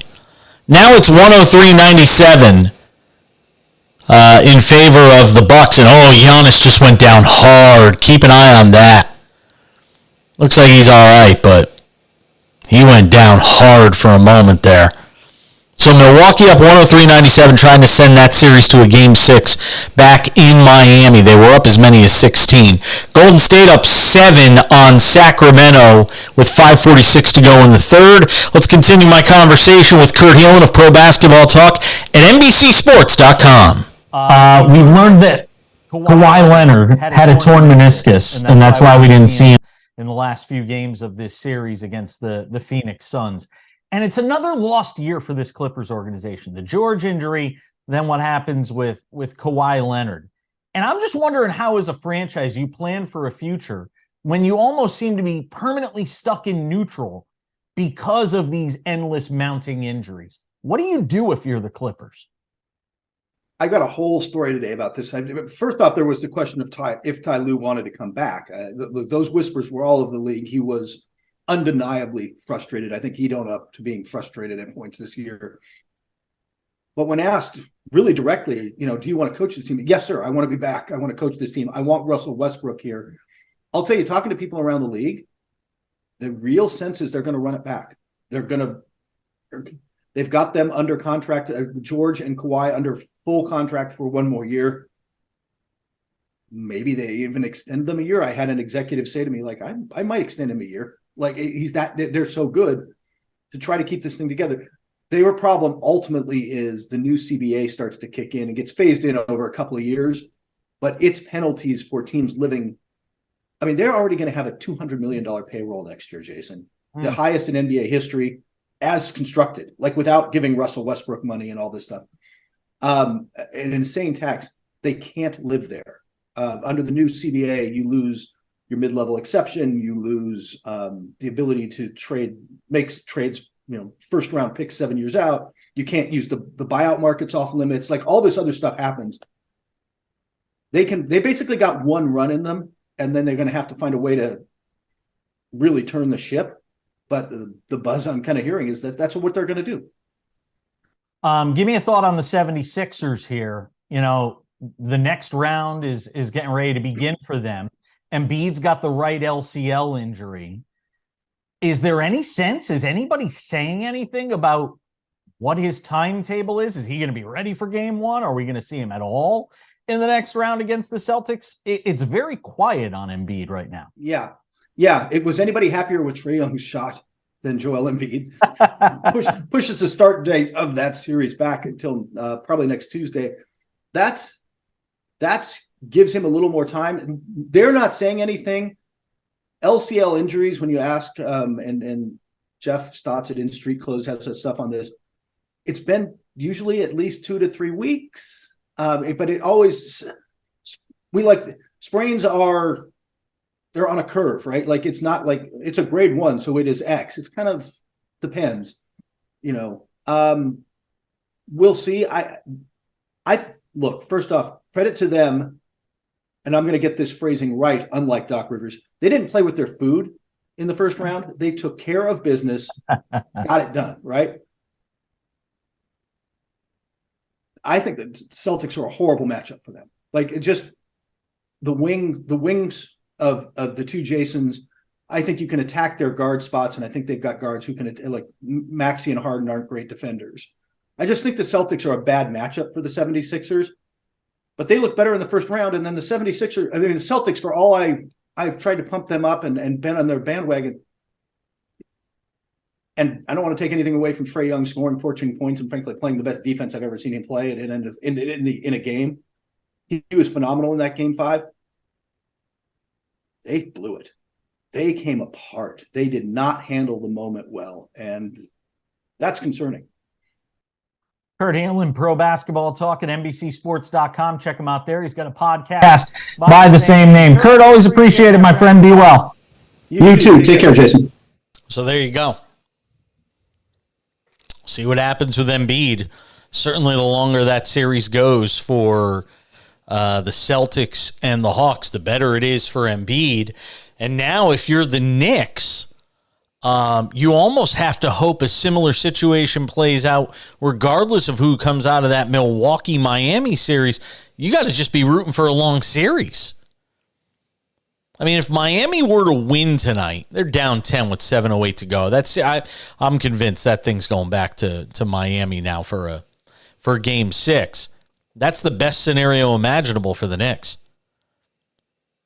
Let that thing go longer and have a situation where you give some time for Julius Randle, this left ankle that he, this left ankle injury that he aggravated, looks like a sprain, and, give him an opportunity to heal as much as he can. Knicks aren't going to win anything without Julius Randle. They might win a game. They might win a minute here and there. They might win a quarter. They're not winning a series without Julius Randle. They need all hands on deck. All right, we've got Golden State up on Sacramento, 83-79, 4:08 to go in the third quarter. I'll tell you, what's problematic here, what's problematic for the Kings in this game is, even when they do get stops, they give up offensive rebounds. They just got away with it there because the Warriors couldn't hit on their second opportunity after the offensive rebound. But, even when the Kings are getting stops in this game, they're not getting rebounds. And you cannot give a team like Golden State a second chance. 85-81 Golden State, 3:20 to go. Kings with the basketball in this game. Boy, oh boy. It's like a video game with the scoring going on in this game. Curry a layup on a fast break opportunity. 87-81 Golden State. And the Kings just can't get over the hump in this game and get a lead back.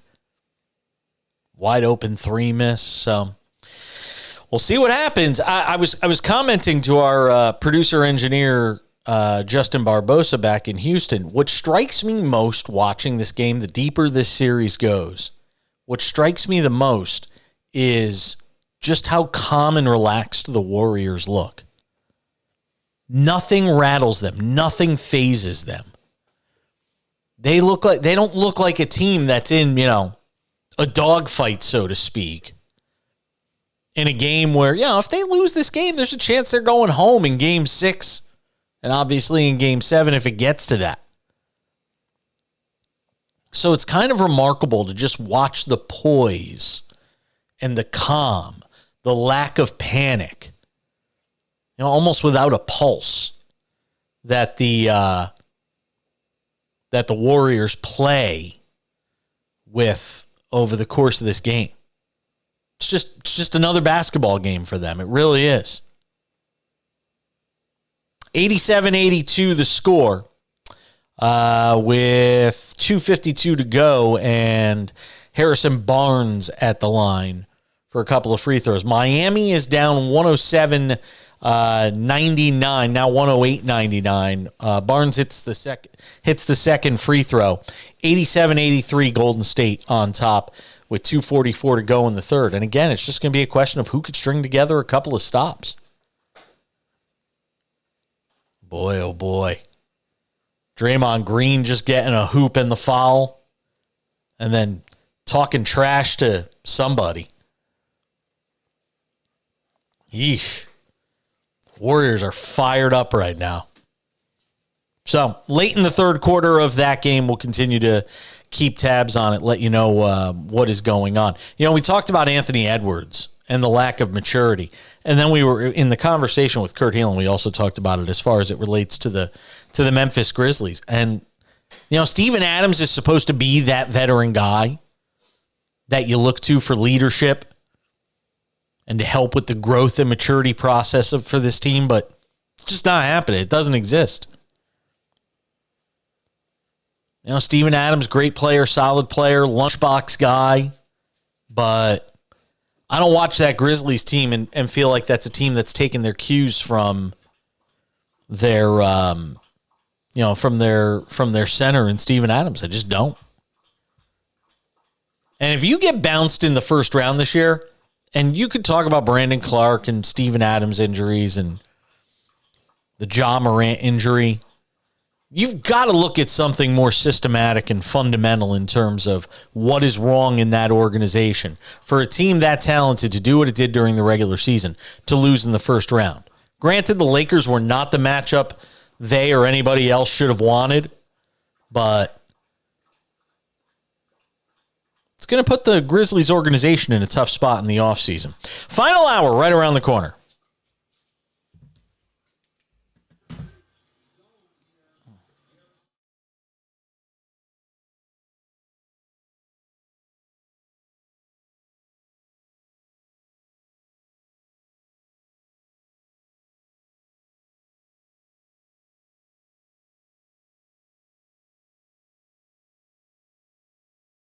Just Kurt Haaland.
Oh, 108, 103. Wow.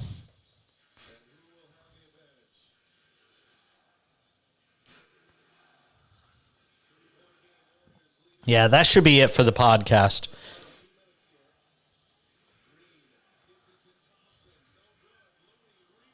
Look, offensive rebound for the Warriors again. Just keeps happening. Jeez, and they capitalize every time. So frustrating. Somebody get a rebound. Alex Len, 7 feet, playing like he's 6 feet. That's on Len? Jesus.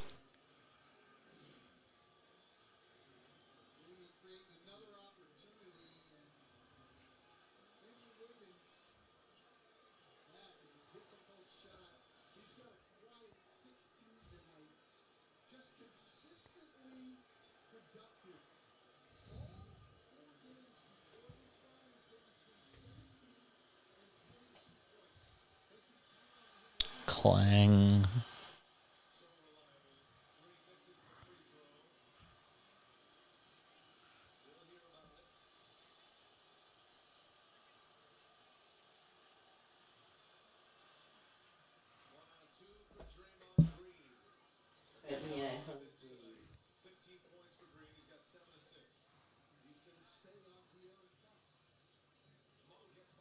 Oh, my God. Somebody get a stop. It's just amazing. Feels like the Warriors score on every possession. Look at this. They don't miss. They don't miss. That's unreal. They just do not miss.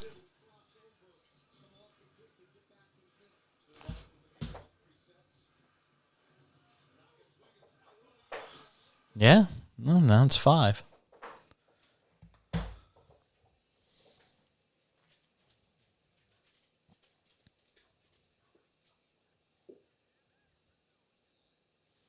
right, you're ahead of me. Don't say that. Of course, now he's going to talk.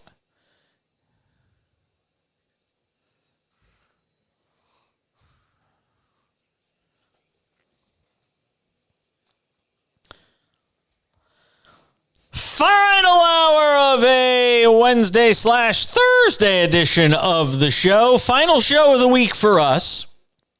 No cash in on Thursday, no cash in on Friday. We will be off.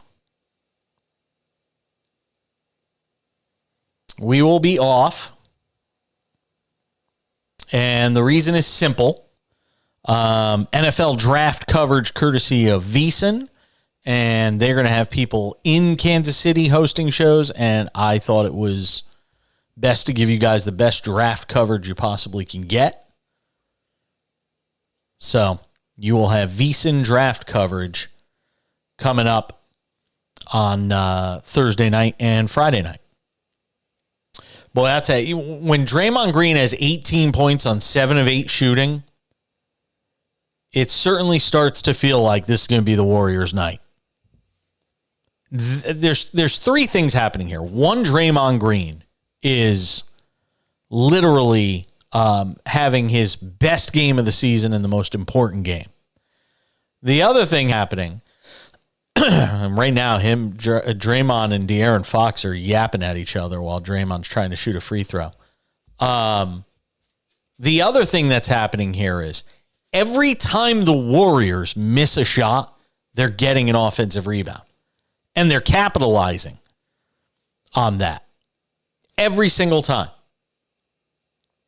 So you've got that going on. And the Warriors are just making shots. I mean, both these teams, it's 99-90 at the end of 3 quarters in an NBA playoff game. I mean, the shot making is insane in this game. There is not a lot of defense being played, but the Warriors are getting just a couple more stops than the Kings are right now. And I don't know if you're the Kings, I don't know how you win this game. You can't get a stop. I'm thinking of Chris Mannix right now, who was on the show last week before. A couple weeks ago, we had Chris Mannix on from SI and NBC Sports Boston. And I remember him sitting there saying, the Kings are the worst defensive team. I mean, they just literally cannot get stops. And it's not for a lack of effort. They're just not good defensive players. And that's sort of what you've seen playing out, especially in this game.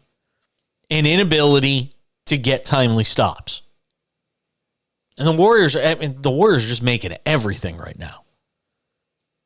So you got 12 minutes left if you're the Kings. I'll tell you right now, they lose this game, they lose the series. Which is remarkable. Because I thought this series, I will be the first one to stand up and admit, I thought this series was over at 2-0. Kings up 2-0 in this series. I had marked this one as done. Break up the Warriors, start the slow dismantling of the franchise. I was 100% convinced this series was over. And now they're 12 minutes away from being up 3-2 with Game 6 back in San Francisco. I'm absolutely blown away. And you know what? When they were down 2-0, they said, hey, we've done everything else. We've never come back from 0-2 down. Guess it's just another challenge. And everybody kind of laughed at it when they said it. But it's kind of feeling, this series kind of has that feel right now. All right, wait a second. Justin, am I looking at this right? Miami and Milwaukee are tied at 113? Are you kidding me?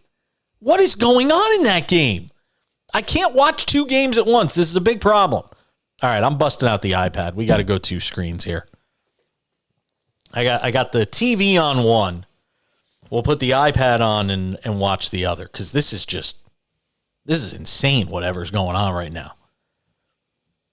So we've got Milwaukee and Miami tied at 113. Wow.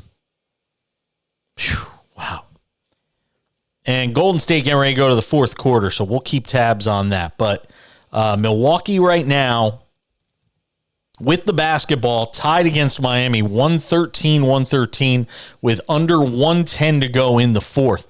I mean, wow, and Giannis just missed a wide-open shot at the elbow. Mid-range jumper, wide open, and he couldn't hit it. If Miami, let me tell you, man, talk about teams with some major offseason questions. I mean, are we really looking at a scenario where Milwaukee's going to lose in 5 and lose the 5th game on their home court? Is this really going to happen? There's no way. Milwaukee's got to find a way to win this game. Again, Knicks are rooting for a longer series. They cannot afford to have to go play a series with Miami this quick. And Miami just got whistled for a foul call over on the sideline with the shot clock running down. Kevin Love is apoplectic right now, trying to hold it together. Whew. Wow. So we got some great finishes in store in this remaining hour of the show, and we should be able to bring all of it to you. So Miami and Milwaukee tied at 113. Kevin Love just fouled out, by the way, with 15 points. I'm guessing there's not going to be a challenge on that foul call. No challenge on the foul call. All right, so Warriors up 99-90 in the 4th, and Kings are going to have to buckle down here and figure out a way to try and get back in this game. Down 7 now with 11:13 to go. Great finishes in store in both Sacramento and Milwaukee. You want to text the show? 888-670-8549. That is the cash-in exclusive text line. 888-670-8549. Draft coverage tomorrow night. Again, after Bryce Young at number 1, I don't think anybody has any idea who's going to go 2. I've seen a million mock drafts, and they're all saying something different. So I have no idea right now where this thing is going. But it will sort itself out once you get through the first 4 or 5 picks. Whew. Wow. Oh, somebody just got hurt. Tell me that wasn't De'Aaron Fox. No, it was Malik Monk, who just went down with an ugly knee injury. Oh, boy. Yeah, Malik Monk is down with a serious knee injury. That did not look good. He went down. Oh, I don't know if it was a hyperextension. Just looked like it didn't look as bad as what it might be, but his leg sort of buckled under him.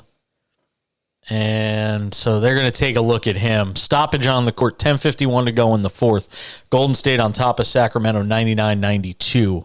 And again, we'll continue to keep you updated. Monk's up and walking off the court under his own power. We'll see what that means. 27.8 seconds to go in Milwaukee. Bucks up on the Heat, 115-113. Miami will have the basketball down by 2. And here's the question in these situations. If you got a shot, if you got a good look at a 3 here when you're down 2 in this spot, do you go for the jugular and just take it? I feel like you have to. I don't think overtime is any sort of bargain for Miami in this spot on the road. So if you get a good look at a 3 here on this possession, I think you take it. And then if you miss, you play the foul game. Make some free throws. Oh, I was right on. Jimmy Butler had a great look at a 3 and missed it. Yep, that's what happened. Jimmy Butler got a great look at a 3 and exactly what I said. Butler missed it. And so you got a timeout, Milwaukee. They got the rebound. They'll be up 2, and they'll get a chance to inbound probably around midcourt if I'm not mistaken. So we'll see what happens there. Monk is going to the free throw line to take his free throws. Man, that was a scary-looking fall. I'm glad he's all right. You don't want to see guys getting hurt in the post. There's been way too many injuries in this postseason. We've just seen nothing but injuries to big stars in this NBA postseason. So 10:44 to go. Warriors on top of the Kings, 99-93. If you want to know about the live betting in that game, right now it is Golden State minus 6.5. They just took a 101-93 lead. It's Golden State minus 6.5 244.5 on the live betting. And if you want some value, the Kings are at plus 360 right now. If you think they have a chance to come back and win the game, that would be the bet. Kings plus 390 now on the live money line in this game. No betting available on Bucks and Heat, obviously, with just 16 seconds to go in that game. But Miami had its shot. They got a clean look at a 3. And I absolutely have no problem with Jimmy Butler taking that shot in that spot, given what he's meant to this team in this series, the way that he's played. I have no problem with that. Jimmy Butler's got 30. Well, yeah, he had a great look, Justin. He had a great look. Butler's got 38 in the game in 41 minutes, by the way. I mean, just single-handedly carrying this team. All right, so Milwaukee gets fouled with 14 ticks left on the clock. Now it becomes a matter of making your free throws. Still to come in this hour, our 2-for-1 tonight, Jason Cole, talking about the NFL draft and Aaron Rodgers' arrival in New Jersey today, playing for the New York Jets. Also, Brian Kenny later in this hour, part of the 2-for-1 tonight, host of MLB Now on MLB Network. Getting to some baseball with him. We're coming back with more of the cash in at SportsMap Radio. Again, offensive rebound and a bucket for the Warriors. Just Kings are getting crushed on the offensive glass.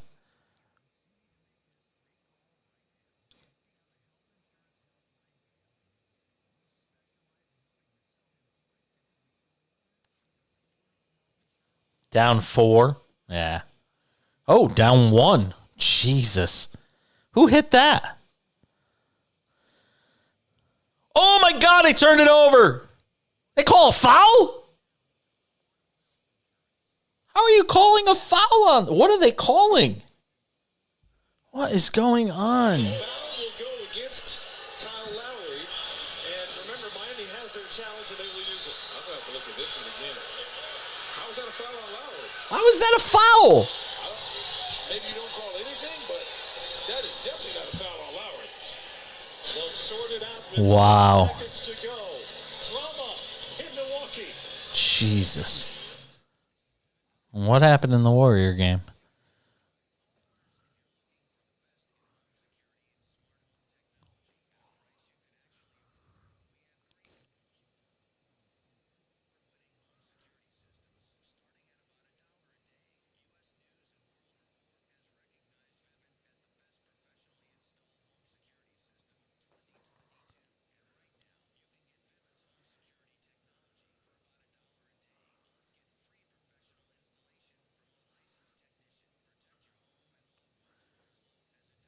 Every whistle in this Warriors game, every whistle in this game's gone to the Warriors. Every single whistle. It's unbelievable. Every whistle.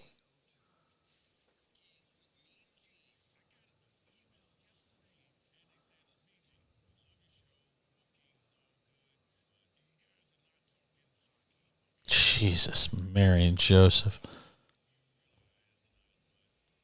After this foul called against Kyle Lowry as Holiday tried to get it to Middleton. That's not a foul on Lowry. And Lowry was called for a bump against Middleton as he went after that little ball.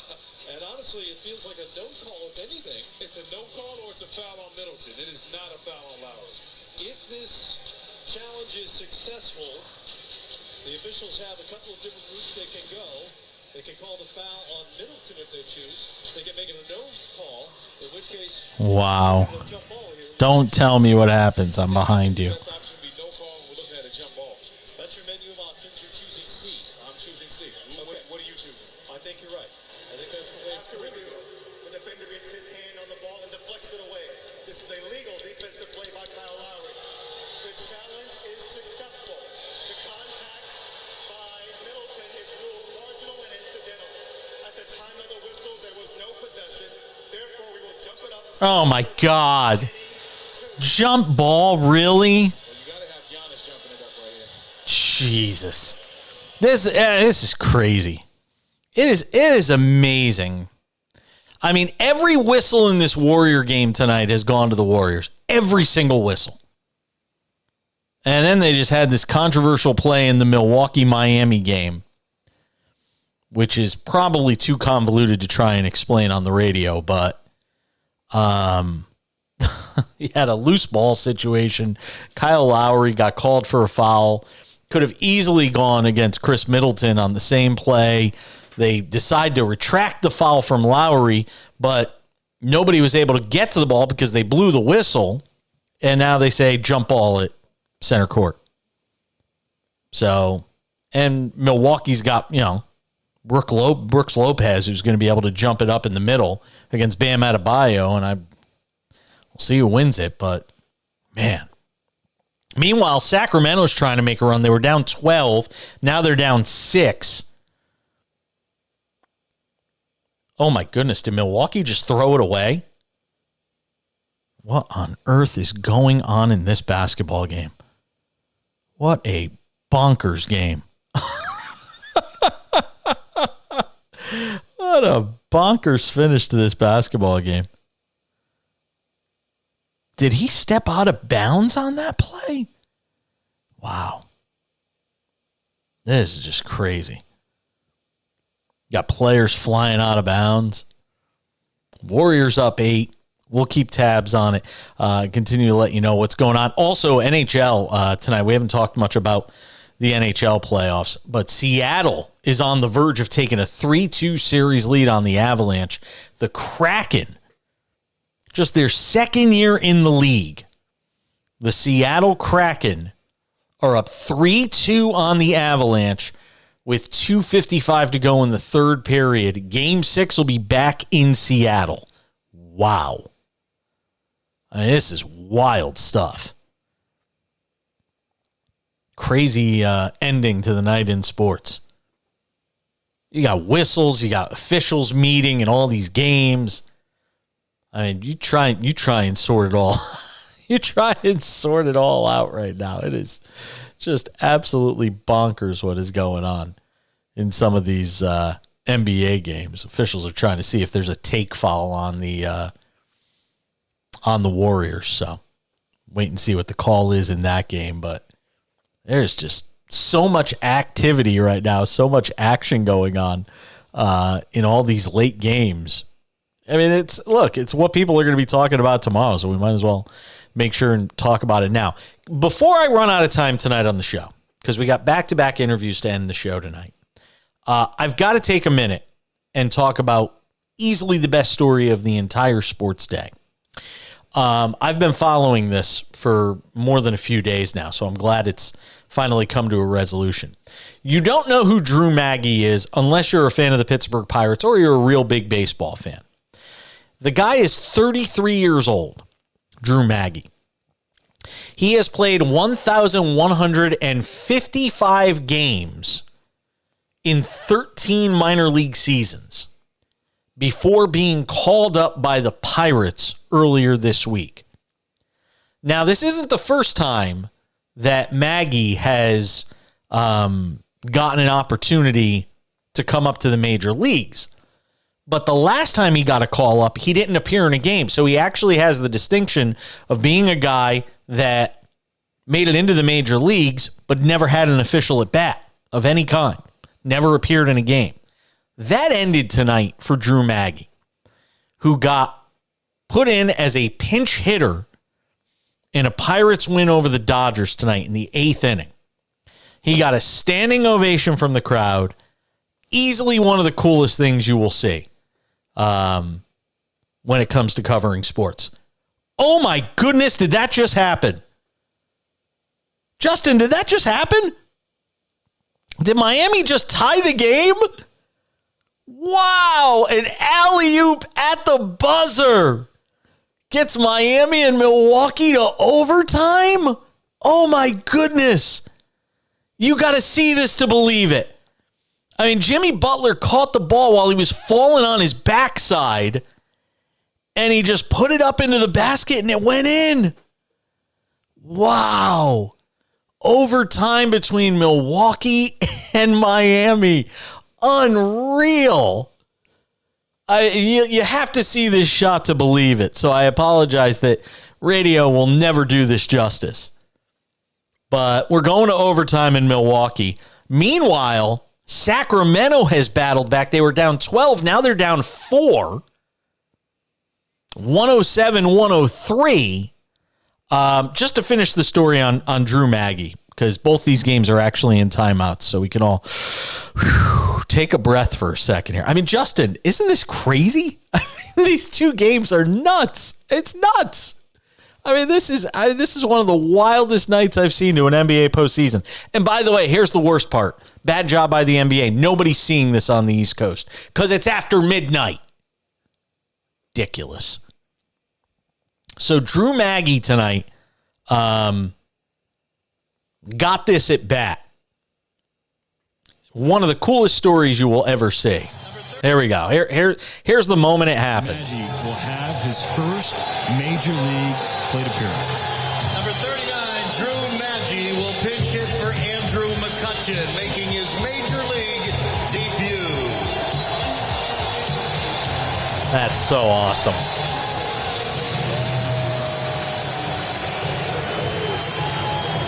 I mean, were his feet even touching the ground? Got to salute the crowd. He got a standing ovation. And then, of course, he promptly struck out.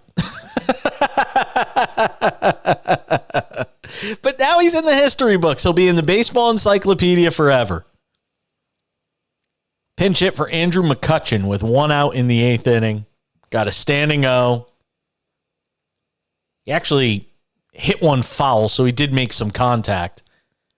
Then he got called for a pitch clock violation by home plate umpire Jeff Nelson. Oh, man. It's the best strikeout I ever had, Maggi said with a smile.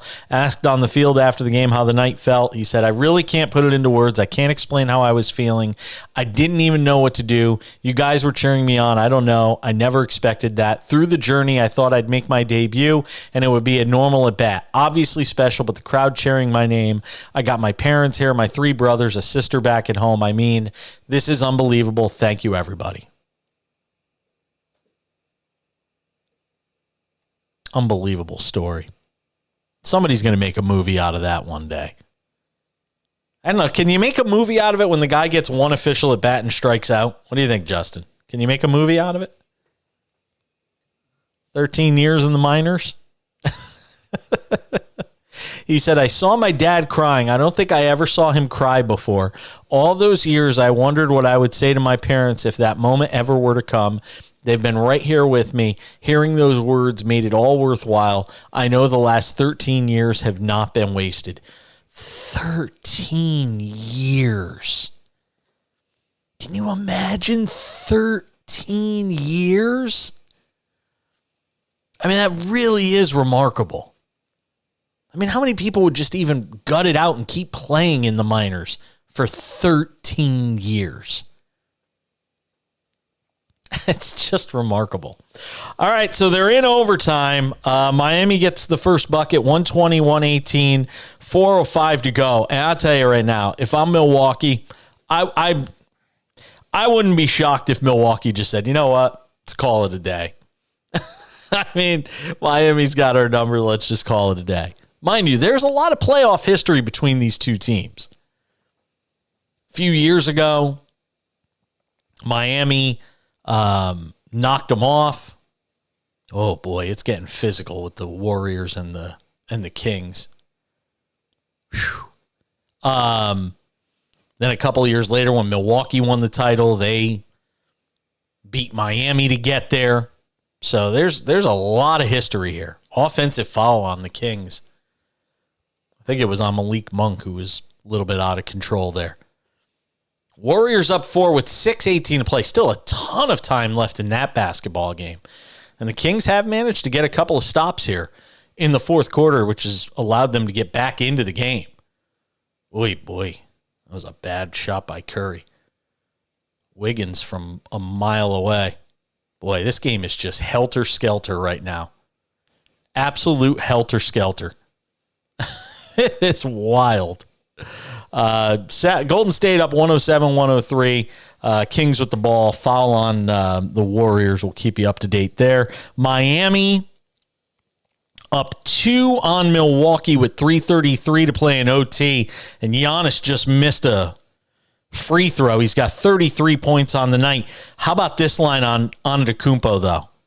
He's 9 of 19 from the free throw line in a game that goes to overtime. What do you think they're going to be talking about in Milwaukee tomorrow on sports radio if the Bucks come up short in this game? I think I know. Jason Cole will join us next.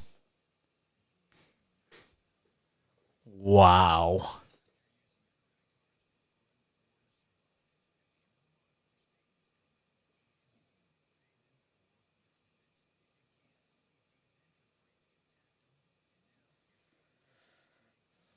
Oh, that should have been an offensive foul on Sacramento. Guy pushed off big time with his elbow. Did you see that on that drive?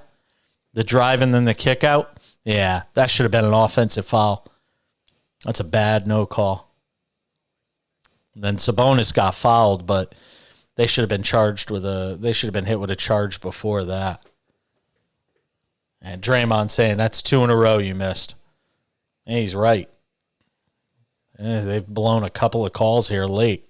All these calls they were getting for the whole game, now they're not getting them. Oh, my goodness.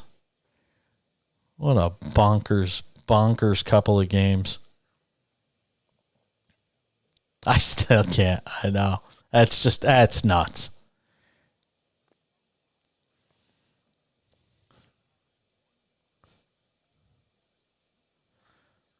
Oh, my God, Jimmy Butler again. Oh, my goodness. I mean, he is single-handedly willing them into the next round of the playoffs. I don't care if they lose to the Knicks. This is like off a performance for the ages.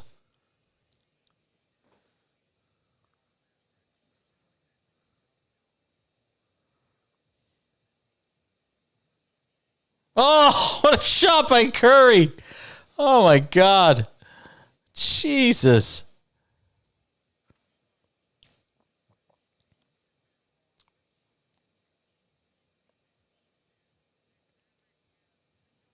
Don't stop pushing off with your elbow. Harrison Barnes should have been called for a foul. Oh, what a shot by Barnes. Oh, the shot making in this game is incredible. It's just nuts.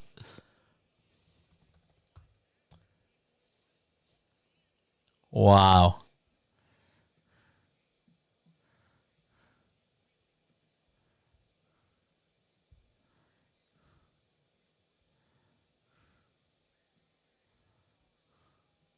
Good to have you with us.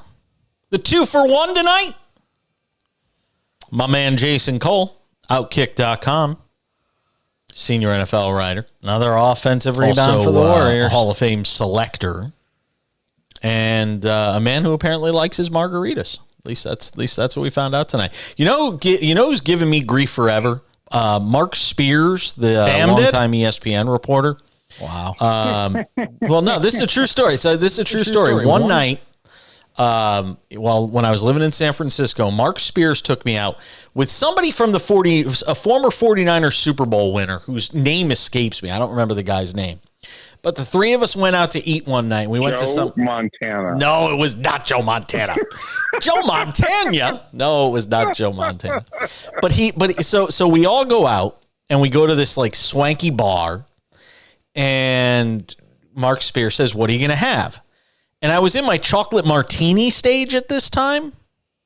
Ooh. So I said, I want a chocolate martini. And forever now, I am known as Chocolate Martini. Every time he talks to me, he's like, "Hey, chocolate martini." Okay. Can't live it down. No, it's kind of a signature moment. I gotta say that.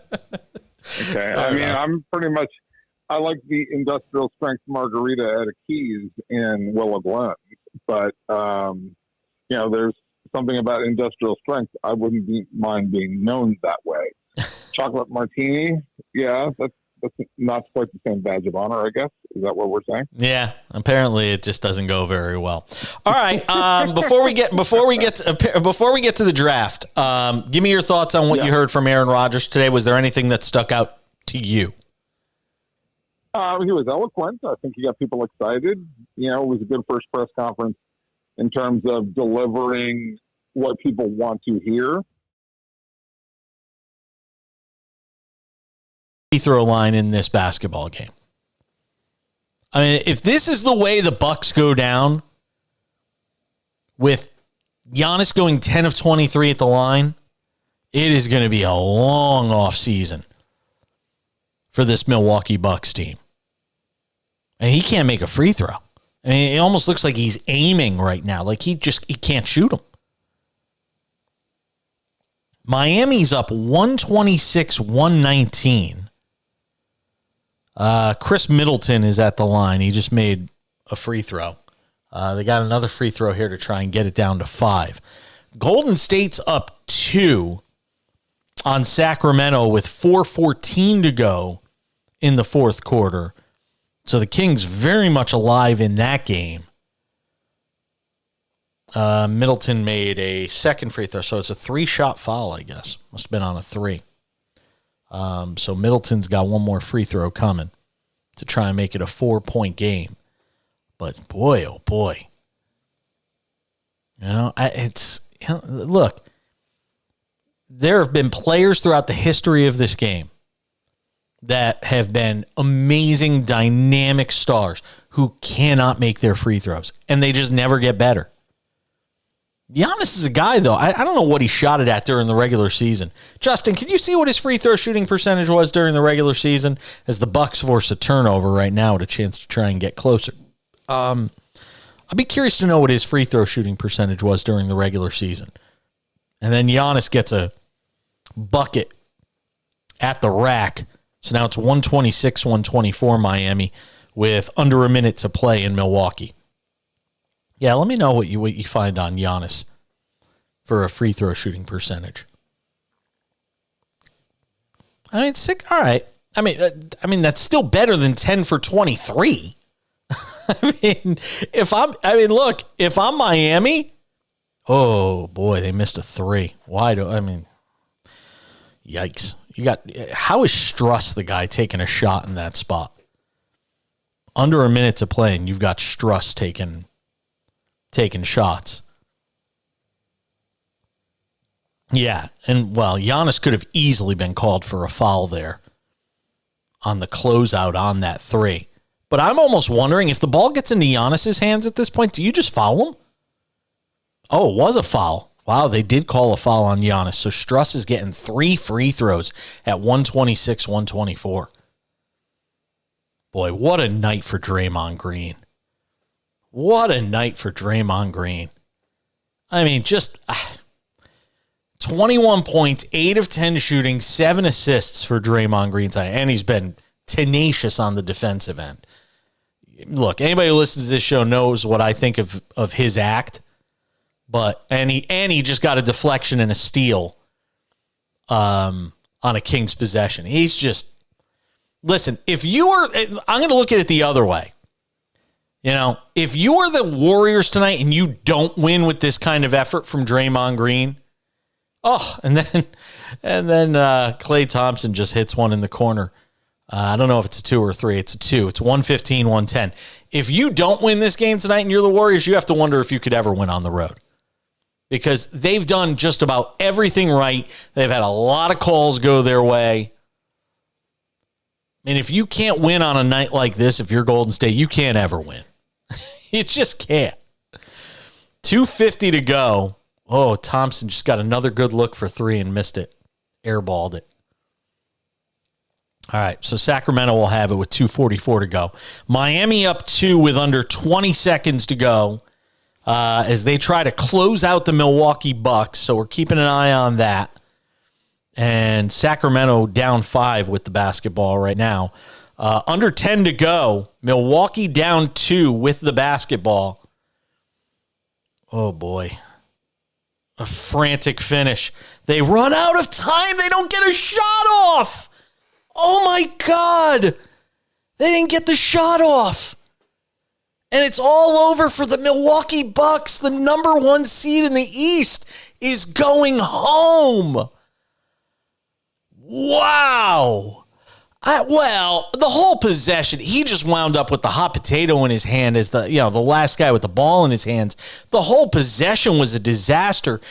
Did they have a timeout left? Because I don't know how you're not calling a timeout. Grayson Allen shouldn't be the last guy to have the ball in his hands in that spot. Giannis was almost nowhere to be found on that possession. That is bad. Wow. Miami is on to the next round, and Milwaukee is going home. Wow. Whew.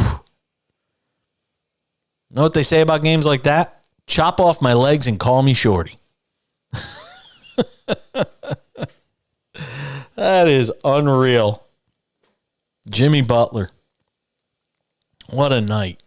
Wow. Miami and the Knicks in the next round. Who had that in their playoff bracket? Put your hand down. You're lying.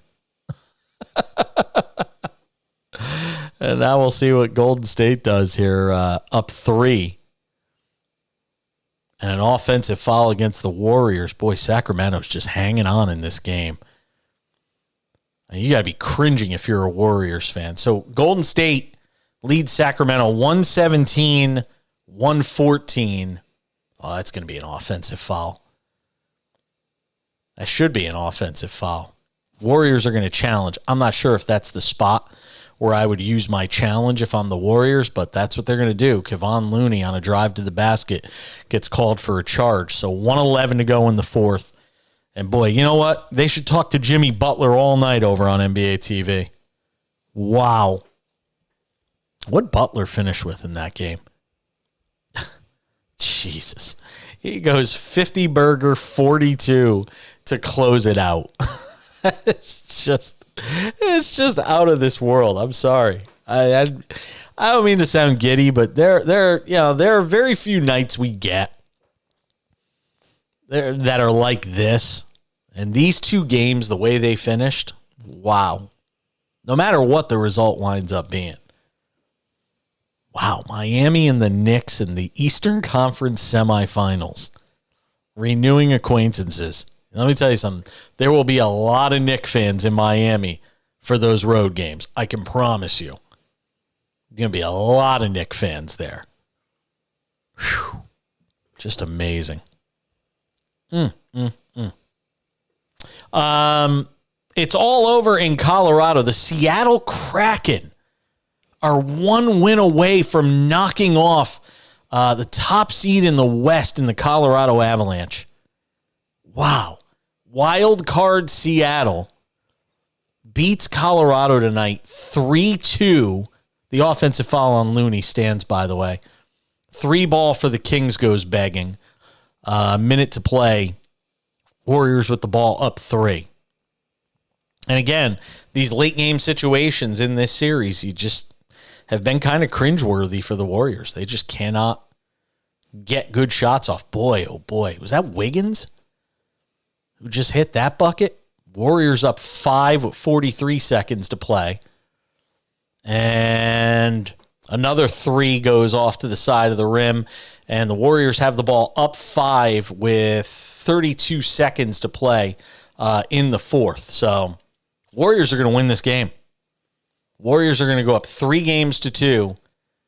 Oh, and then Curry gets a layup to wrap it up. Wow. And a foul. Wow. You have to be blown away. I mean, there aren't enough superlatives to describe that possession, by the way, for Stephen Curry in that spot. And the Warriors are going to go back to San Francisco up 3-2 after trailing 0-2 in this series, and yours truly having written their obituary. Now Golden State is going to be 1 win away from getting out of the first round. And look, they've done all the little things in this game. There's just no getting around it. And is there anybody right now that thinks that series is getting back to Sacramento for Game 7? And look, I picked the Kings to win the series. So when you hear it from me, I wanted Sacramento to win. I thought they would win. But this game is just about over, and I think the series is pretty much over. What a wild ending to the night in the NBA playoffs. All right, when we come back, Jason Cole will join us. We'll get into some NFL with him. Aaron Rodgers, the draft, all of that next on the Cash In at SportsMap Radio. That is crazy. Absolutely crazy.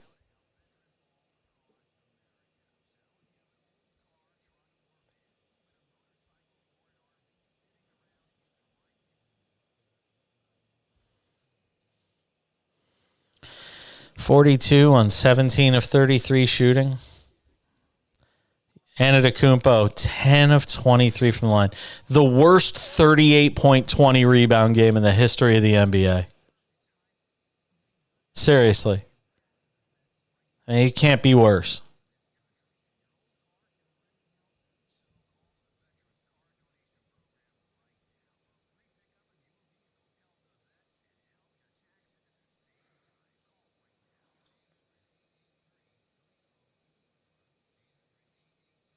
Boy, the Kings couldn't buy a bucket late in this game. That's it.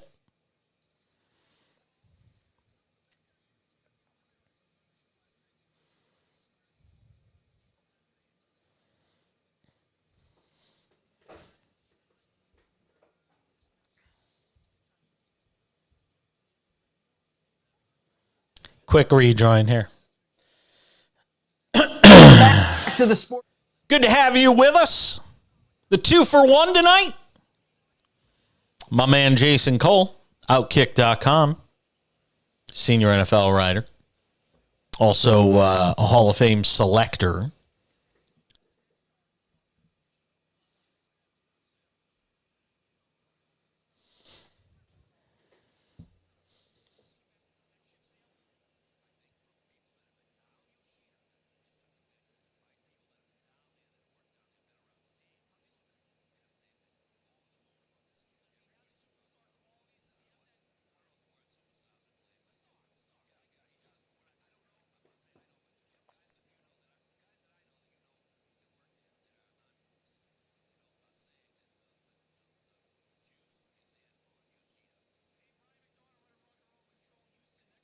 Boy, if that's the last home game in Sacramento this year, that is a rough way to have your season end.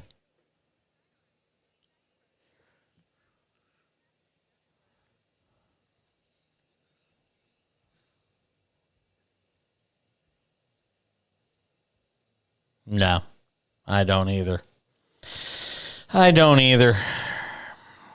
Got to learn how to win these games. That's as simple as that. Got to learn how to win these games.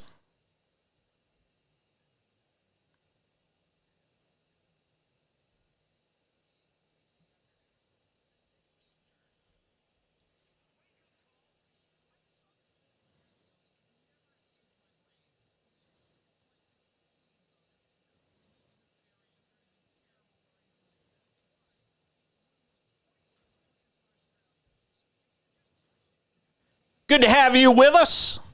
The 2-for-1 tonight.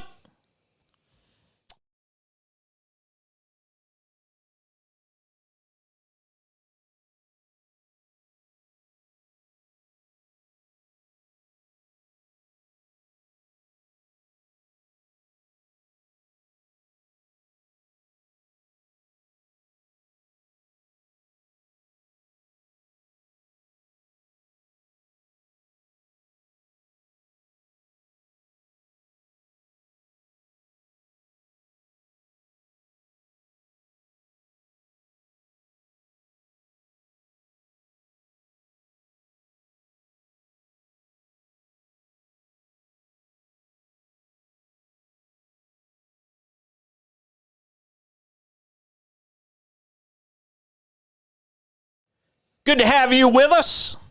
The 2-for-1 tonight. My man Jason Cole, Outkick.com, senior NFL writer, also a Hall of Fame selector, and a man who apparently likes his margaritas. At least that's what we found out tonight. You know who's giving me grief forever? Mark Spears, the longtime ESPN reporter. Well, no, this is a true story. So this is a true story. One night, when I was living in San Francisco, Mark Spears took me out with somebody from a former 49ers Super Bowl winner whose name escapes me. I don't remember the guy's name. But the three of us went out to eat one night. We went to some Montana. No, it was not Joe Montana. Joe Montana? No, it was not Joe Montana. So we all go out and we go to this like swanky bar, and Mark Spears says, "What are you going to have?" And I was in my chocolate martini stage at this time. Ooh. So I said, I want a chocolate martini. And forever now, I am known as Chocolate Martini. Every time he talks to me, he's like, "Hey, chocolate martini." I'm like, okay. Can't live it down. No, it's kind of a signature moment. I gotta say that. Okay. I'm pretty much, I like the industrial strength margarita at a Keys in Willow Glen, but there's something about industrial strength. I wouldn't mind being known that way. Chocolate martini, yeah, that's not quite the same badge of honor, I guess. Is that what we're saying? Yeah, apparently it just doesn't go very well. All right, before we get to the draft, give me your thoughts on what you heard from Aaron Rodgers today. Was there anything that stuck out to you? He was eloquent. I think he got people excited. It was a good first press conference in terms of delivering what people want to hear. But I don't care about what people want to hear. I care, like, are you going to show up for practice? Are you bought in? Are you there all the time? Are you working with these guys? Where are you at in your career, and how dedicated? And I think that the pressure of going to New York and having to respond, if you read between the lines, maybe he gets that. Does that make sense? Yeah. Maybe he understands that he is under a greater pressure because he's now in New York. He's under a bigger microscope. This is not the Green Bay media. He has to be ready for that, and people have talked to him about that. And so today he bought in, and hopefully the rest of the time he buys in. That's all I hope that happens, because I think there's a chance for him to be spectacular. But if they're going to win a Super Bowl, he better be spectacular, because the AFC race requires that he be spectacular to get past the pantheon of quarterbacks that are in the conference. I mean, you got Josh Allen in your own division. You got a Miami team that's pretty darn good. You have a well-coached, generally well-run New England team that's, going to give you its problems. And then, let's go to Kansas City, the defending champions, and, the Chargers with Herbert. We can just go on down the line of all the teams that are loaded with players and have good quarterbacks, Cincinnati, et cetera. Is there a chance? I mean, of course there's a chance. I'm answering my own question, but I'll ask it anyway. There's a possibility that even with Aaron Rodgers, if Tua's healthy for an entire year, they could still be the third best team in that division, They could, but I think that Rodgers is so much better than Tua at this point, that if Rodgers is bought in... So much better? Even if Tua's healthy, you say so much better? Yeah, I mean, Tua still has a lot. Like, I think that Tua, if he's going to get to the best that he can ever be, is really only about 60% there. There's an awareness and understanding of the game and understanding of the flow of the game. There's a sharpness that goes with playing that he hasn't caught up to. And that Aaron Rodgers, that Aaron Rodgers just gets like the back of his hand. It's like coming to the line and knowing that you have an offside call or 12 men on the field call, and just recognizing it before you get to the line. Rodgers does that and gets free plays and penalties and things like that. I still remember Tua at San Francisco last year, and there's a 49ers defensive lineman running off the field. He's got at least 20 yards to go, and Tua doesn't recognize it. Okay, and doesn't get the snap off in time to get the penalty for 12 men, which would get him a free play, and instead runs the play, and guess what happens? He throws an interception. Like, that's the kind of play that you sit there and go, oh my God, like, what are you doing? I take it back. It wasn't an interception, but it was a missed pass in a critical moment when they were in plus territory, where they were in scoring range, and that would have made a huge difference. So, like, that's the kind of small things that veteran quarterbacks, and especially a guy like Rodgers, recognize that Tua doesn't get. And that's a huge difference. Jason Cole is our guest, senior insider, Outkick.com, does a great job on the NFL, gives us some time here on the eve of the NFL draft. He's also got a new book out, by the way, Shut Up, Your Kid Is Not That Great. Yeah, that is the actual name of it. It's available on Amazon from Simon & Schuster. Go and check that out as well. Jason, all the questions in this draft seem to circle around, what happens at number 2 and how that trickles down through the rest of the first round. Everybody's got a prediction. What's yours? Oh, they got defensive line. You got a defensive coach who's going to impose his will, who thinks that he can build a great defense and get by a quarterback. That's a typical defensive coach mentality. They should take a quarterback. They should take a guy who they think can be a franchise-altering guy, in my view. But, they may be scared off by a number of factors. And look, maybe you don't think Levis is that good. Maybe you think Stroud's got some faults. I believe that Richardson is a guy who, if you have a plan, could be a dominant player. But you have to have a plan.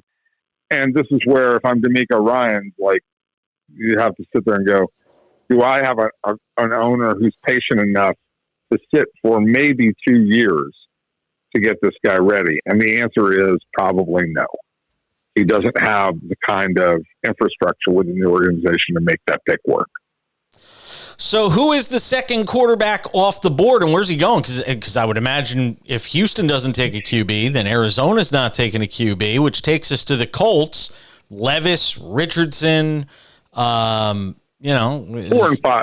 Look, 4 and 5 are the spots where you're going to get quarterbacks.